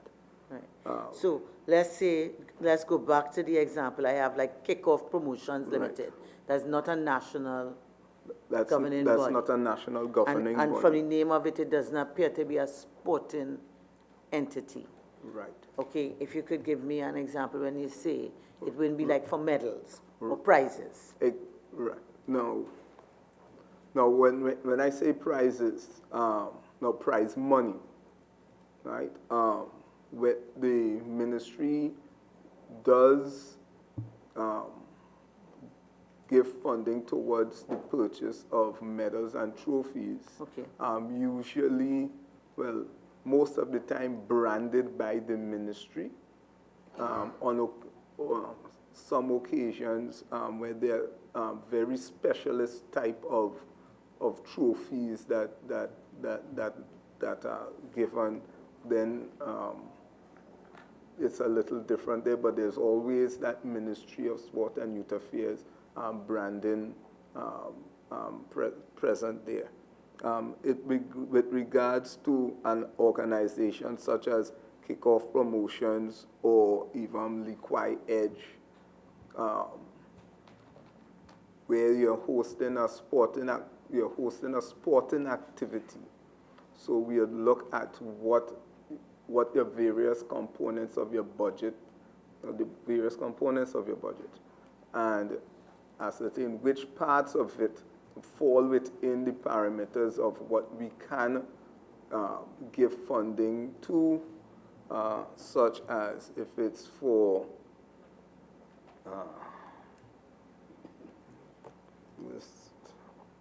I'm trying to think of a budget of a line item here now. You took two perfect examples, because Likai Edge sounds to me like a limited liability company. Right. I don't know. So those are two perfect examples. I think that you could deal with that and Kickoff Promotions Limited, so, again, which appears to be a limited liability so company. For equipment that will be used at the event, that is something that we'll use, and we also specifically also with equipment, we'd want to see that equipment stays within the organization. It's not sold, but it's used strictly for the competition, and that the competition is one that is going to be continuous. It's not just a one-off competition. It's something that's going to continue, so that if we give this now, when I'm not going to be seeing another request next year, you're asking me for money for equipment. So how you ensure that it's not sold? Right. based on the post-event, right? We'll have a report from them, and we also have officer at the event so that we'll see what's going on, and through the reports we'll see the inventory to ensure that that it stays where they say it will stay. So the reporting is continuous after the event? Well, depending on the nature of what's going on. If it's a league, we will at the end of the league we'll get a report from the league, and then when next the league is going to start, they will have a reporting. They will have to report to us what's going to happen, because we seek to establish a continuing relationship with whosoever we partner with. All right, so what am I understanding then with these 68, all right, this wouldn't be one-off funding, it would be continuous so that next year it will be the same 68? Not necessarily funding, but a relationship where we could look at what development is taking place with them. Not always the nature of our relationship is funding. We try, as a matter of fact, to do as much capacity building within organizations as possible. Also to interact with these organizations, get them in, see what community involvement they have, and liaise with communities and try to get a program running there. So it's not always funding that we will seek to do. Right, but these 68 we're dealing with here. These 68, some of them you will see again. For example, on that list of 68, you have national governing bodies. So it is expected that every year there will be some funding that would be required for their developmental program. There would also be some organizations that are sport-related, but not national governing bodies, in which we have a relationship with. Right. So I think those are easy to explain. Tell me something like a MAD model TT events. Right. Those are the ones that I'm trying to understand. Right. How are they selected? What are the criteria? What is it used for? If it's equipment, how are you ensure that the equipment is kept and safeguarded, and that there's a continuous involvement in sport? So I'm not really questioning things like the National Kickboxing Council of Trinidad and Tobago, or I think you have like the Olympics Association. I'm not really questioning those. It's some of these by their names that appear to not be in the main sporting facilities, organizations, but what you tell me is they may be running a sporting event. Right. Let's say somebody like the Windward All Fours Association. Those kinds of bodies are the ones that I'm really trying to get an understanding. Right. So, for example, the last one that you spoke of, Chair, Windward All Fours Association, right? That's an organization that we see seeking to run leagues within their community on a continuous basis. So this was actually the first time that they had approached us for assistance, and I'm using the word assistance instead of simply funding, because sometimes they would want some capacity, then they want an officer there to help guide them with how to develop their product. Okay, so let me ask something, sir. Sure. So these that are here, and I'm referring to page 15 of your submission, of these 68, it may not have been monetary funding that you gave them. That's what you're telling me?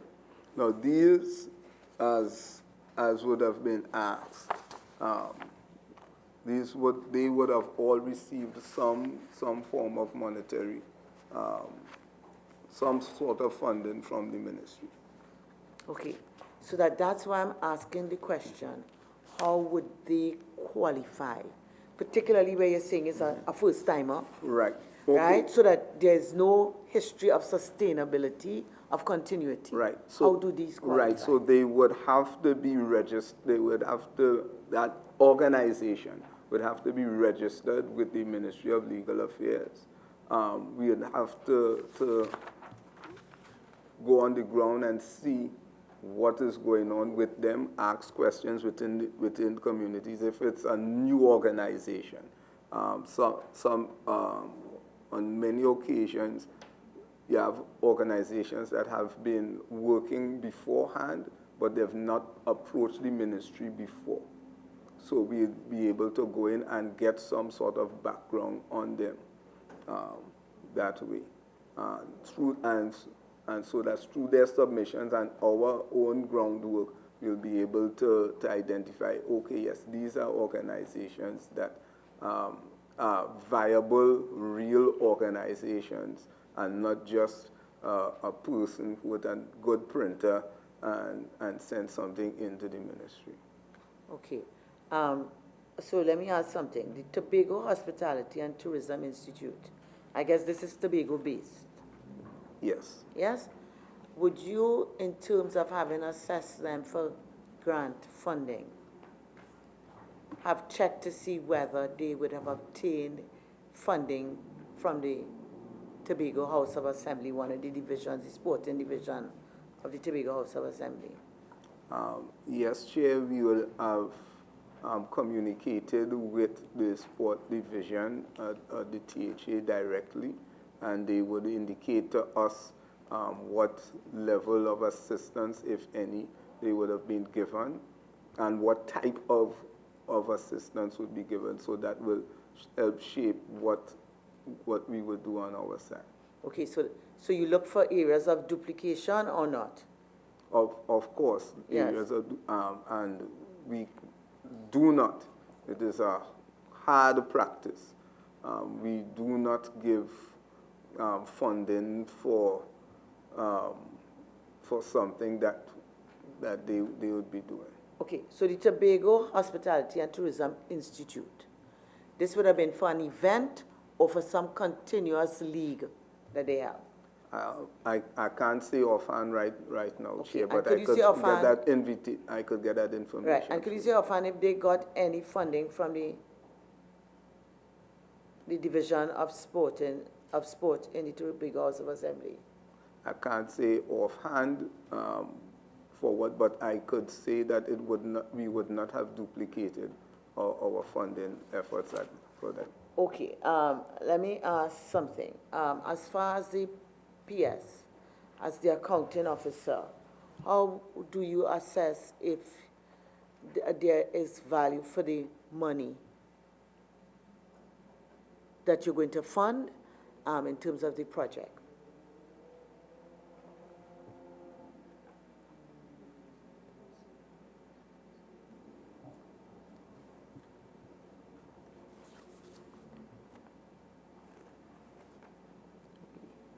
In terms of the NPI, the non-profit institutions, there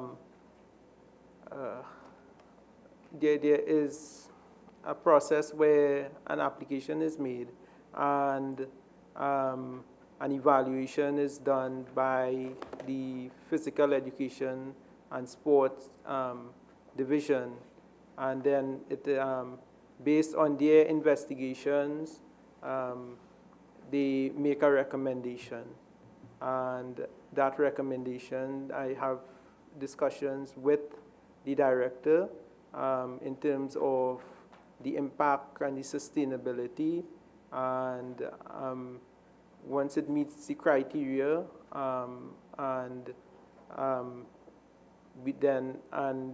it is something that would be impactful and would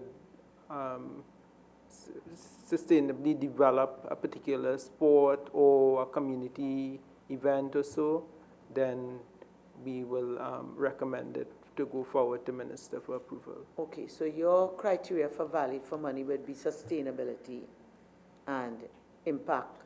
Impact meaning what?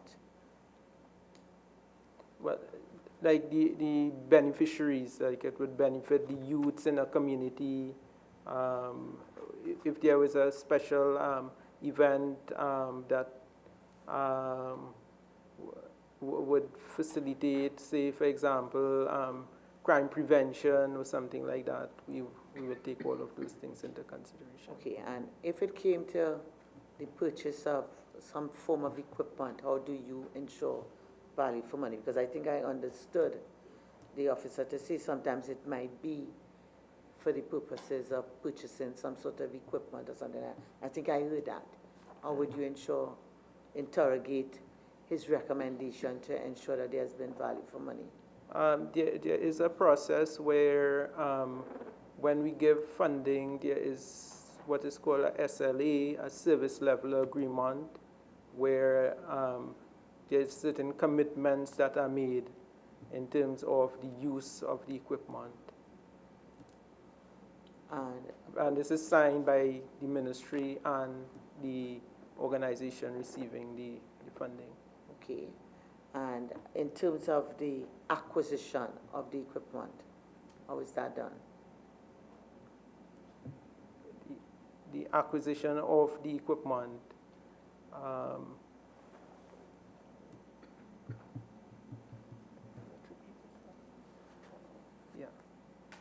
the organization would acquire it.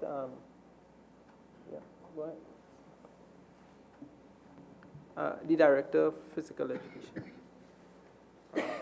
And yes, Chair, as regards to acquiring equipment, we require at least 3 quotes, and we say at least to them, so that if we could get 4 or 5, it's better. And we assess the quotations as regards to the supplier, the quality of what is being purchased, as well as the cost, so that it's not as simple as, okay, so you're cheaper, and then the thing doesn't last through a competition. Okay, and do you have any safeguards for conflict of interest arising in terms of the people making submissions and your evaluation process within the ministry?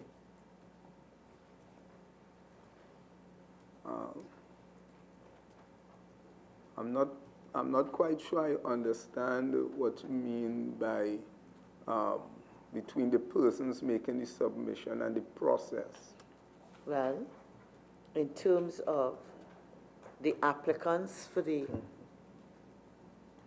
grant funding and persons. Persons within the ministry. Oh, very, very good, Chair. All right. The safeguards that we have, it's not one person alone that makes the recommendation that will go to the permanent secretary. It's not even my own recommendation that will go to the permanent secretary.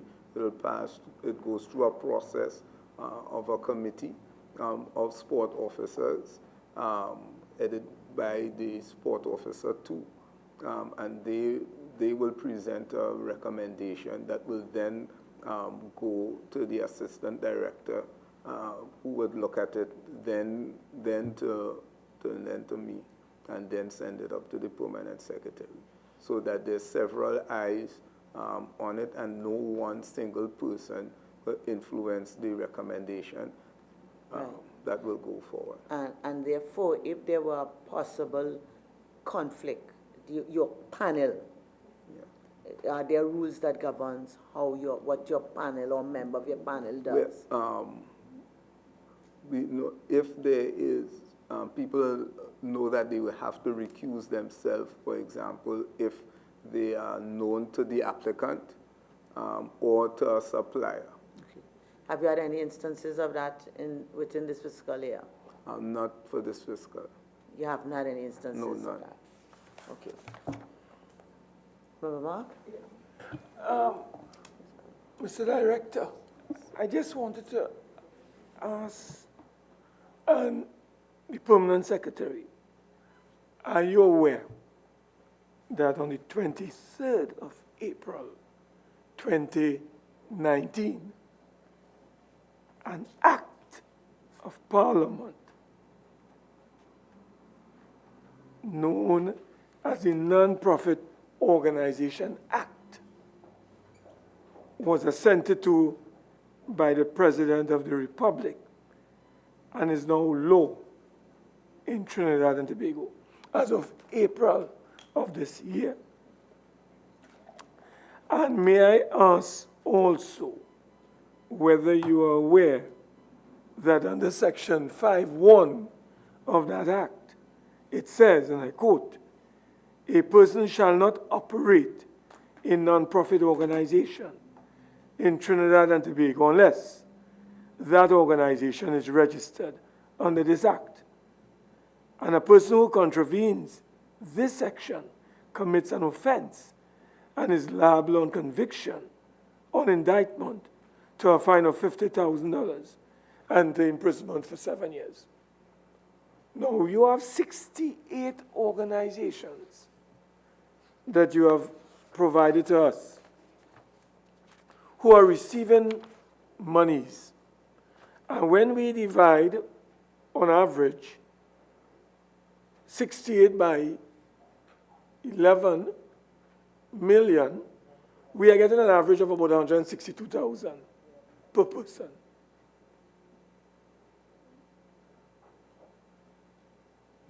These organizations... The 11 million is not only for NPI. The 11 million also covers 3.35 for CPL, and it is also for elite athletes and individual athletes. So what portion, you would say, Mr. Pierce, would go towards these non-profit organizations?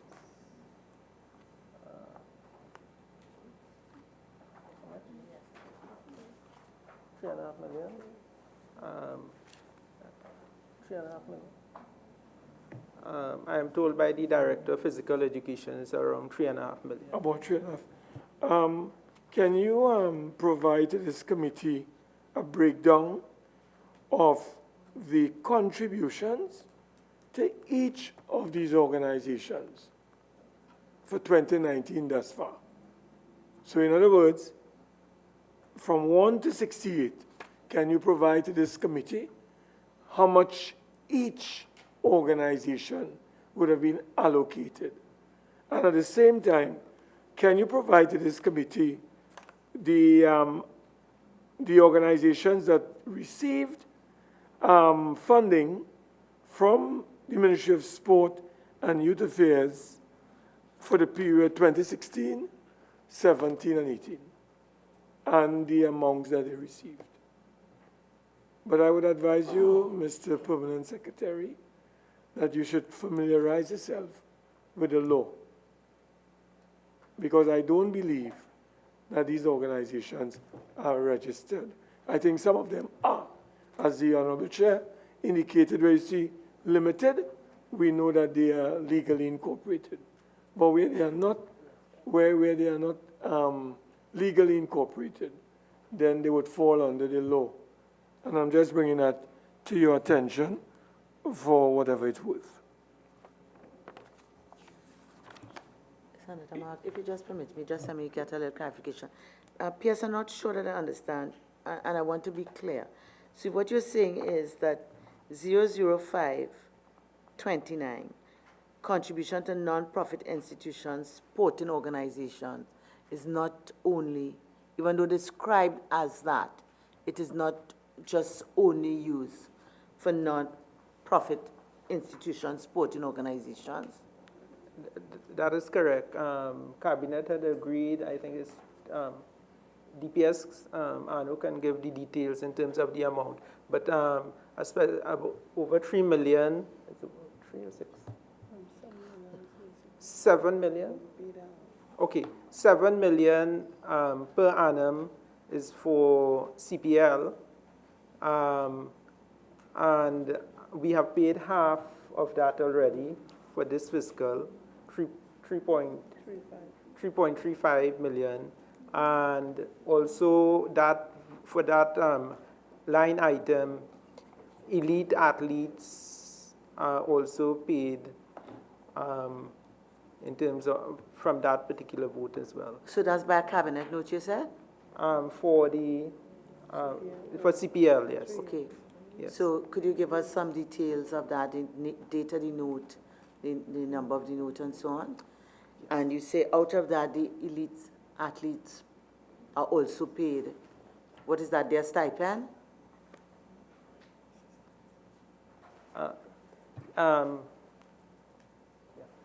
Director of Physical Education would give the details, yes, but the elite athletes are also paid from that vote. Yes, Chair. The Elite Athlete Assistance Program is funded through the NPI vote. It's not a stipend, but it's a program in which elite athletes, upon application, are awarded an agreed to sum of money based on their performance of the previous year, whatever the world ranking, depend on the world ranking. Also, individual athletes who make grant funding requests, they also pay through 4529. Okay, so could you also, for fiscal 2019, identify how much of that vote went to the elite athletes and give us a breakdown of that funding? No.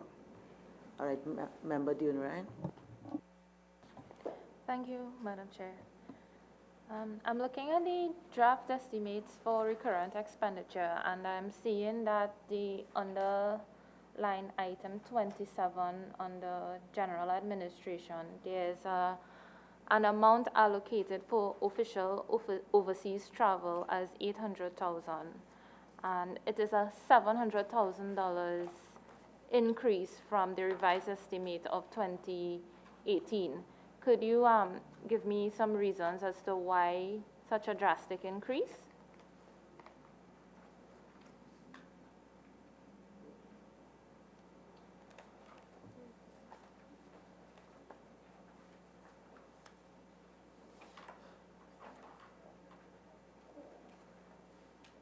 Okay, I cannot say right now, but I can provide the answer in writing. Okay, thank you. I just want to ask a follow-up question to Mr. Kent, Director of Youth Affairs, with respect to the National Youth Policy. Now, you're saying that a terms of reference was drafted to hire a consultant to complete this youth policy. Could you give me an average on the estimated cost of this consultant?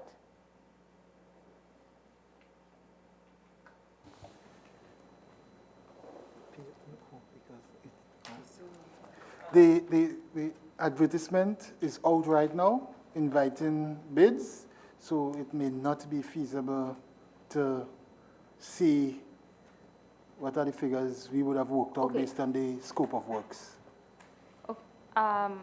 Was the scope of works published in the RFP? The scope of works? Yes. In the advertisement, was it in the published? advertisement, there were some points in it, but it's available on the ministry's website. Okay, could you... They were advised that it's available on the ministry's website so they can pull down the entire scope of work because it was too voluminous. Okay, so could you highlight for this committee the main areas that this policy will seek to address?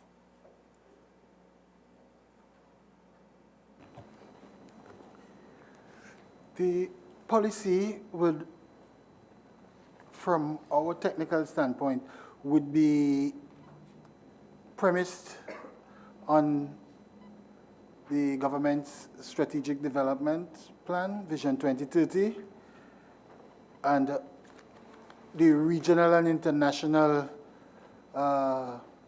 policies for youth development, like the Commonwealth Agenda, the Sustainable Development Goals, and that sort of thing. But the content of the policy will come out of the consultations that are held. So the input from the young people or the general public is what will inform the details in the policy, but the structure of it will be guided by the SDGs, Vision 2030, and the other international youth policies and conventions. Okay, so I also see that you would have attended the CDB Youth Policy and Operational Strategy workshop in Barbados. That would have been in June of this year. Is that correct? Yes, member. Was the workshop not sufficient to equip you all with the internal capacity to draft this national policy? The workshop in June was specific to a regional policy that the CDB is developing to guide youth work and their intervention in borrowing member countries. So that was something specific to the CDB. All right? Okay. So that was not to inform the development of national policies. Okay. A follow-up, okay, not a follow-up question. Mr. P.S., thank you, sir. Mr. P.S., I also looked at the draft estimates for the loans that Ministry of Sports and Youth Affairs are currently repaying, and I see that you all are still repaying loans for the Brian Lara Stadium to First Citizens Bank. There's a loan with Answer Merchant Bank for 9 recreational grounds, and also there's a loan with UDCOT. Could you explain to us what the loan for UDCOT is? What were those monies used to build?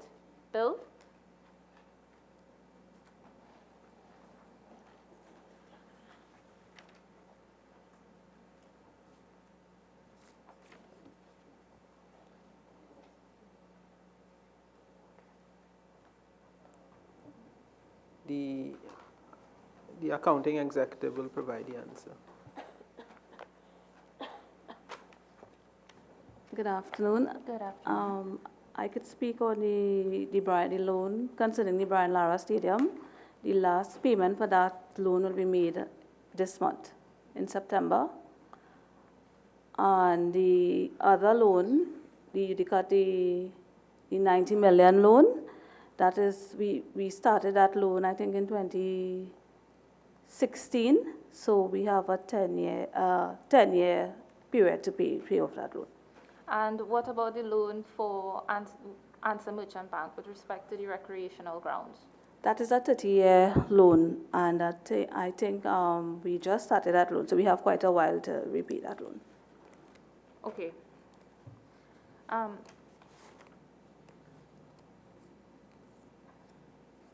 Thank you. Going back to you, Mr. Kent, I understand that it is common for a mission report that is usually generated after overseas travel. Is that correct? Yes. Yeah? Yes. Could you provide the committee with a copy of that report, please? That is for the CDB Yes. meeting? Thank you, Chair. Yes, Member Ma. I just want to follow up briefly with a question to the executive accountant. Can you share with this committee what is the value of the loan with Answer Merchant Bank? What's the total value? The 30-year loan that you mentioned. That is over $495 million. $495 million? Mm-hmm. When was that loan taken out? I can't give you the exact date at this point, but it could be provided in writing. You talked about 9 recreation grounds. What is the purpose of that loan? What are we applying this $500 million to? Well, we pay the loan in accounts, but I think the purpose would be for Sport TT. Sport TT, could you share with us what is the $500 million TT dollars for? So the loan would have been taken out through the form of a bond. It would have been to upgrade 9 regional grounds. However, the purpose of the loan would have been repurposed a couple of times to finish the national facilities and also to complete some work at the Diego Martin facility. No. Try to explain to us very slowly. The loan has been taken out to upgrade 9 recreation grounds. But you're saying that although that was the purpose of that loan, it was repurposed? Yes. Can you explain that?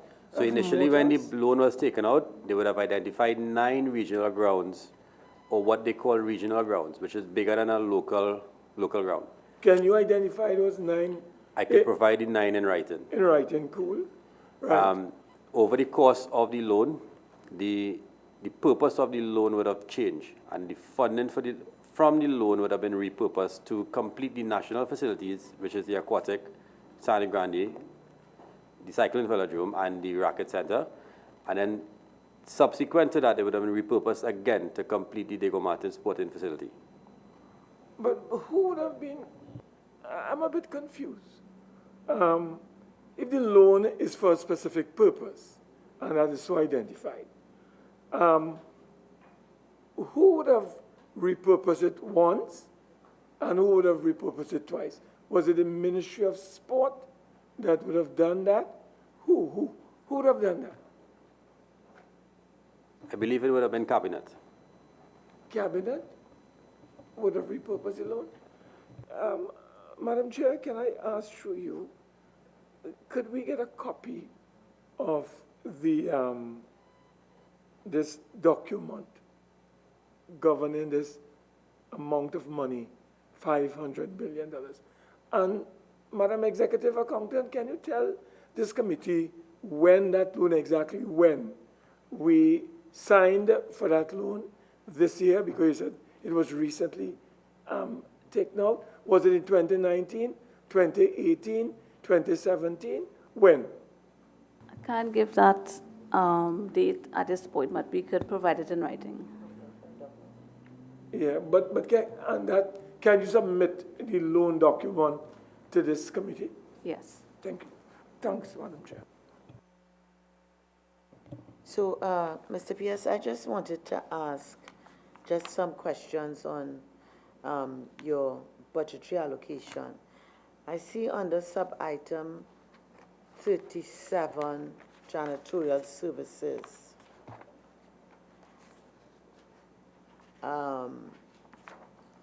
that you would have had an increase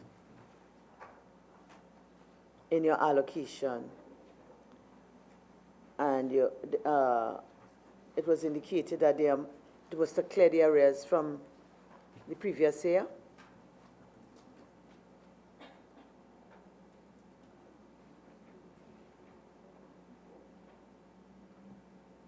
This is page 9 of your submission. Yes? So could you tell us what accounted for the arrears in fiscal 2018?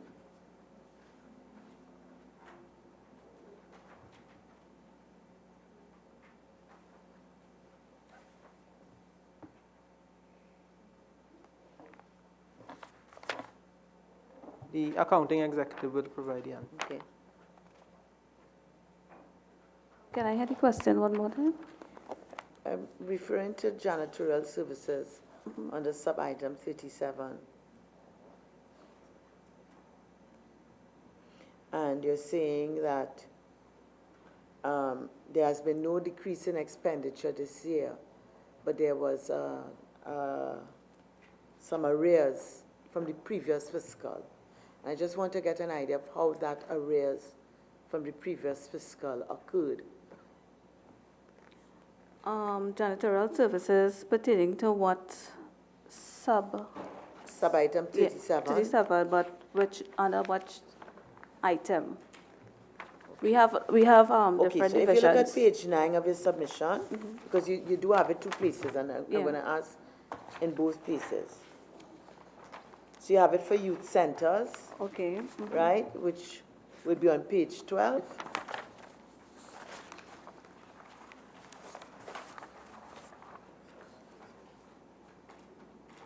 Okay, so in the case for under the youth facilities, you have an increase, and you said that that was to take care of the contracts coming to an end and the expectation that new contracts would be awarded at, I guess, an increased cost.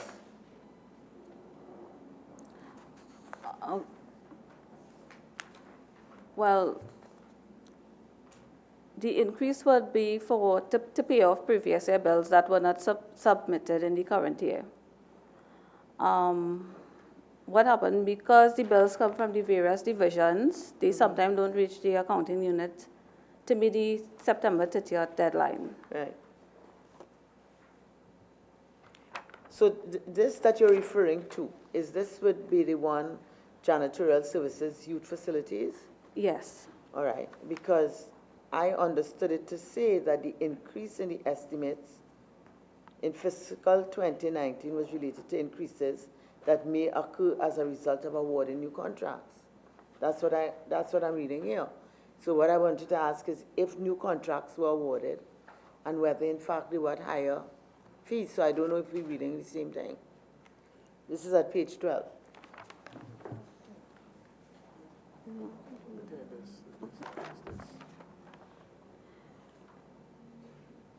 It's possible that they have awarded new contracts, but I will have to verify that and provide the answer in writing. When you say they, who they? Well, the permanent secretary.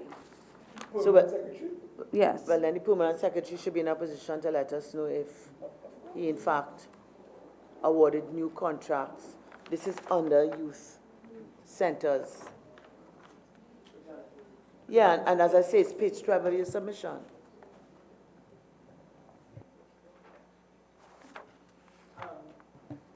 Mr. Ken can provide the details, but since I have been there at the ministry, I have not awarded new contracts. So, and you've been there since when? Since January of this year.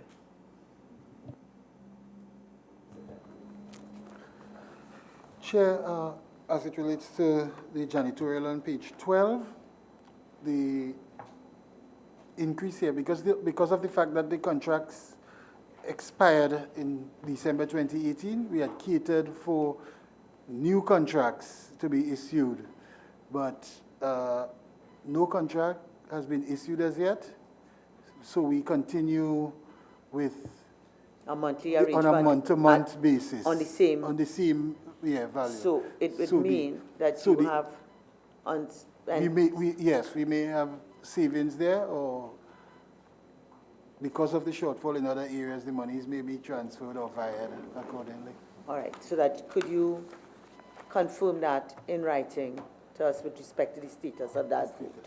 Okay, and the other janitorial, which would be on page 9 of the submission.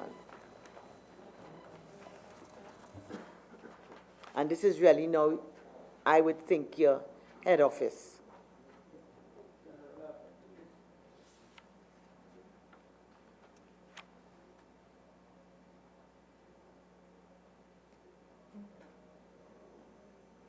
Right, and this is where it appears that you have a decrease in your allocation. And you're saying in fiscal 2018, it would have been greater because you had arrears. And I'm trying to find out in what circumstances those arrears occurred so that to benchmark this year to see whether you're on track or whether you are likely to be in an arrears situation.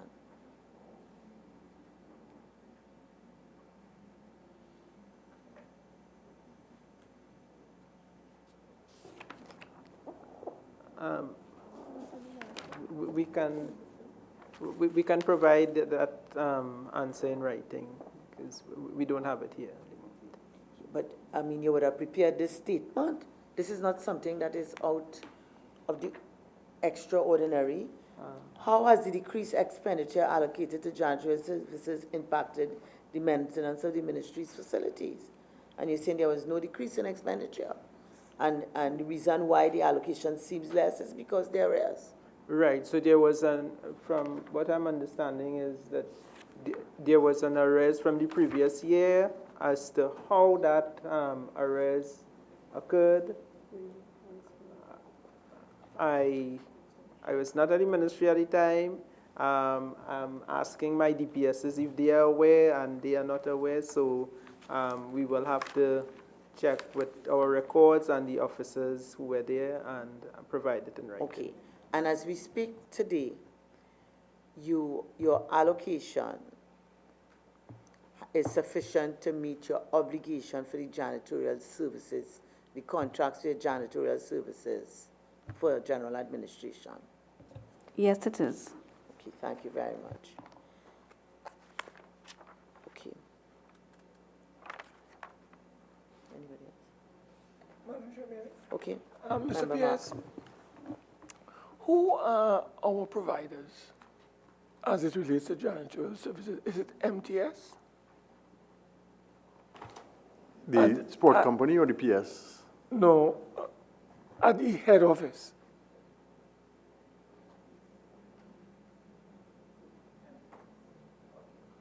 The AO5 would answer. MTS is the... MTS. And what about at the youth centers where we had to rule over according to Mr. Erland Kent?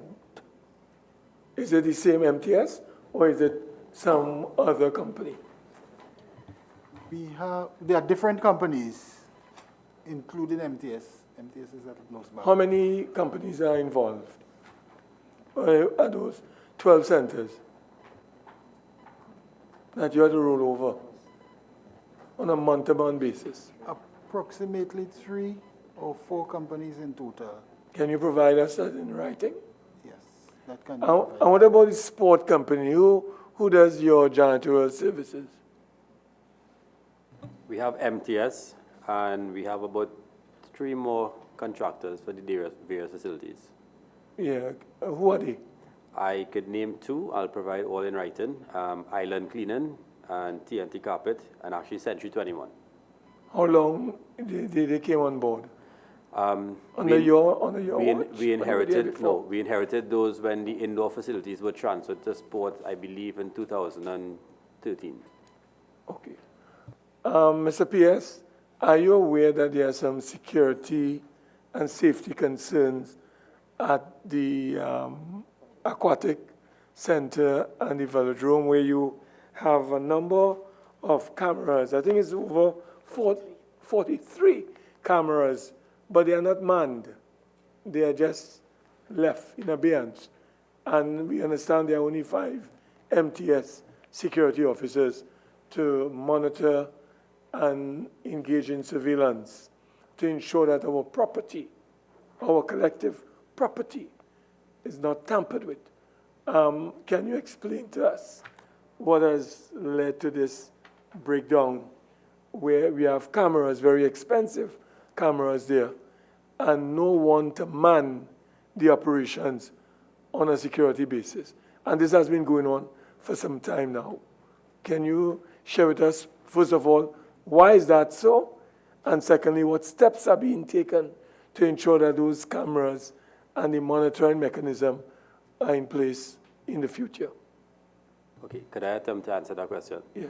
Right, so the camera systems and the non-functioning of the camera systems stem to one of the defects that would have been identified in the construction contract. What is being done? The previous board would have started a process where we would have looked at security for all the facilities. We were looking to pilot a project at Couva, where we had the Atabolan Stadium and the other 2 big facilities, where we could probably have a security base to man all the cameras and install cameras around the facility. So you could reduce the amount of staff on the compound, but have a base where you have people monitoring the system. Yes. Now, that would cost a lot of money to implement. So it's something that we'll have to revisit with this current board. In terms of the 5 MTS officers that we have, it comes back again to the cost and the amount of funding that we get at the end of the year. Ideally, you might need double that, but again, you're going to be committing to expenditure and you don't have the funds to pay the bills. You see, Mr. CEO, the candle may end up costing more than the funeral, because we don't wait. The Chinese have a saying, same Chinese that take a slow boat, right, on a slow boat. They have a saying, and I agree with the saying. They say that those who have eyes, those who can see rather, before others are brilliant. And those who can know before others are geniuses. You cannot wait until an incident or a major accident takes place there, Mr. Pierce. We have to take action in advance. We have cameras that are somewhat effective. And in addition to having cameras that are effective, we have the situation where you only have 5 security officers, and we are being told that an ideal number is about 10. Can you share with us what measures you intend to implement to ensure that we have some security at that very expensive facility in the future? Permanent Secretary, I'm directing that at you, and I'll ask the CEO to also add his voice to that. Okay. Through you, Chair, the issue is one of resources, financial resources, and the costs of the security. There is an outstanding, a significant outstanding amount that Sport TT owes to MTS. How much? I'm told by the CEO it's around 12 million. Clearly, this cannot be paid out of the 60 million allocation for the current fiscal year, because the expenditure is already, what, 58, 59 million? Around 58, 59 million.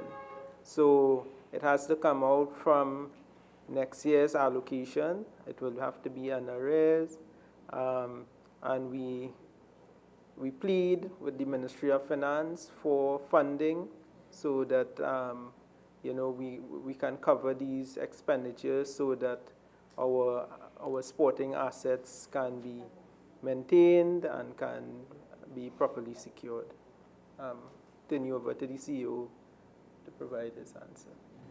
No, I mean, I believe the financial constraints, it leads to this type of problem. But it's not only the facilities down at Couva, it's almost all of the facilities that sport is in control of. We have the issue with security, and it comes back again to our underlying problem. So I support the PS in terms of, we're hoping to get some resources there so that we can liquidate some of the debt and move forward properly. Mr. PS, can you provide this committee with a detailed breakdown in writing as it relates to outstanding liabilities? What you owe to WASA, what you owe to TSTT, what you owe to, well, we know what you owe to TN Tech, and now we are hearing that you owe $25 million to MTS. So could you give us a breakdown? 12 million to MTS. Can you give us a breakdown of your liabilities as it relates to state entities that supply crucial services to Sport TT, as an example, and all the other facilities that they are responsible for managing and manning? Can you provide us? Yes, we'll provide it. Yeah. Thank you, Madam. Member Antoine? This year in 2019, the Ministry of Sports indicated that they paid out incentives and rewards from 2015 to 2019, $3.8 million, $68 million to national athletes. Was this money paid directly to the athletes or through the sporting bodies? And are there any outstanding balances to athletes? Who represents you, Tobago? Okay. The Director of Physical Education and Sport will answer.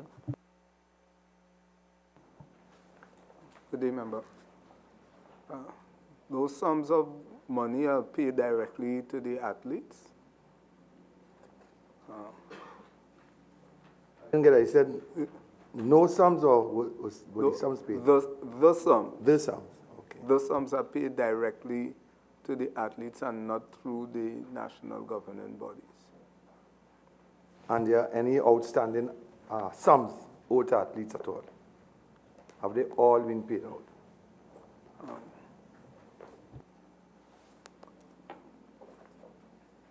I cannot say at this time. I'll have to check my figures to say and provide that to you in writing. Thank you very much.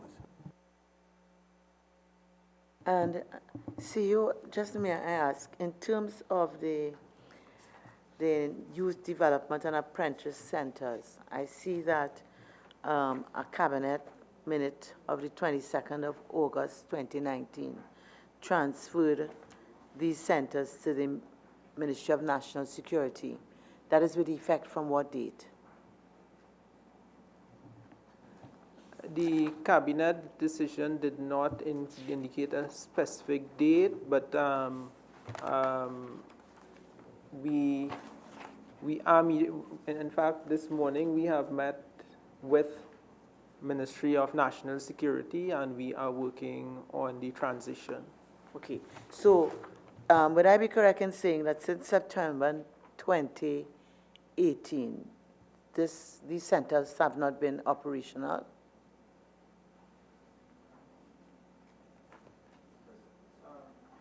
Since there was the break-in and the trainees were sent home, there have been no trainees at the centers. Okay, so the centers haven't operated for fiscal 2019 at all then?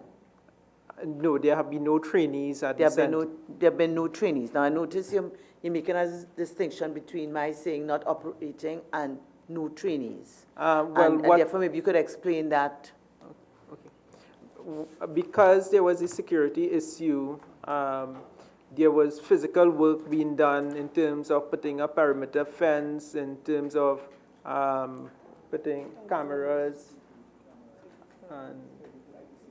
and lighting. So the security issues were being addressed during the current fiscal year.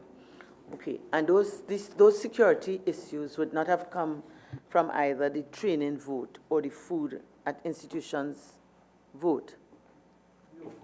It would be from the development program. From the development program? Yeah. So it would mean that you should have surpluses in your allocation under these two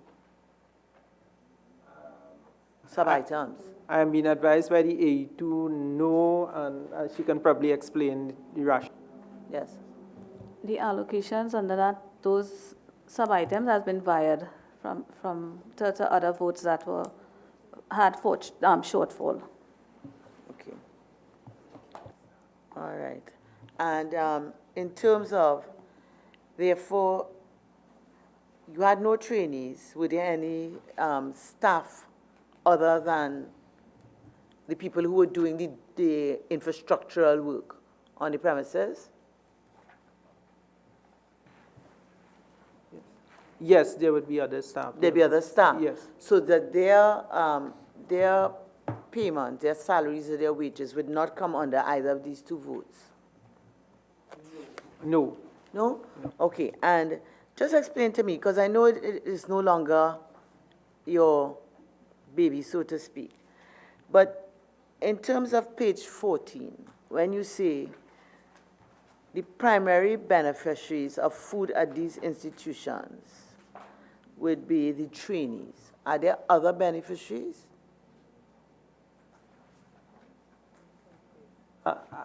I'll ask Director of Youth to answer that question. But I think the purpose of the vote was to provide rations to the trainees because the nature of the camp was residential. Right. So the vote was intended to provide food and beverage and so on for the trainees. Right, so no staff remain there? So that's why I'm asking, you say primarily and not exclusively or solely. So I'm trying to find out if there are other beneficiaries.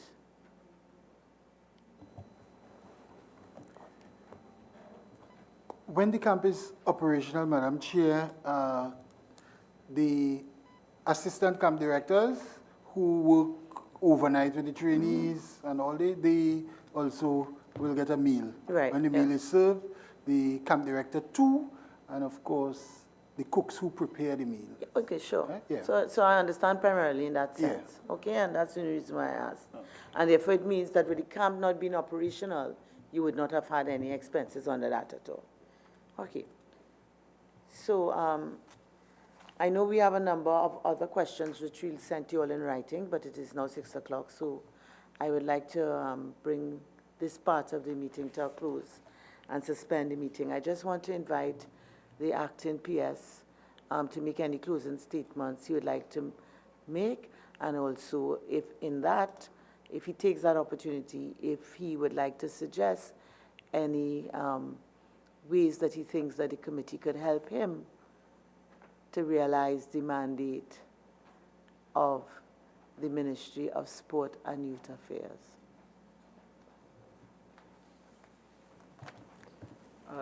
I will be very brief.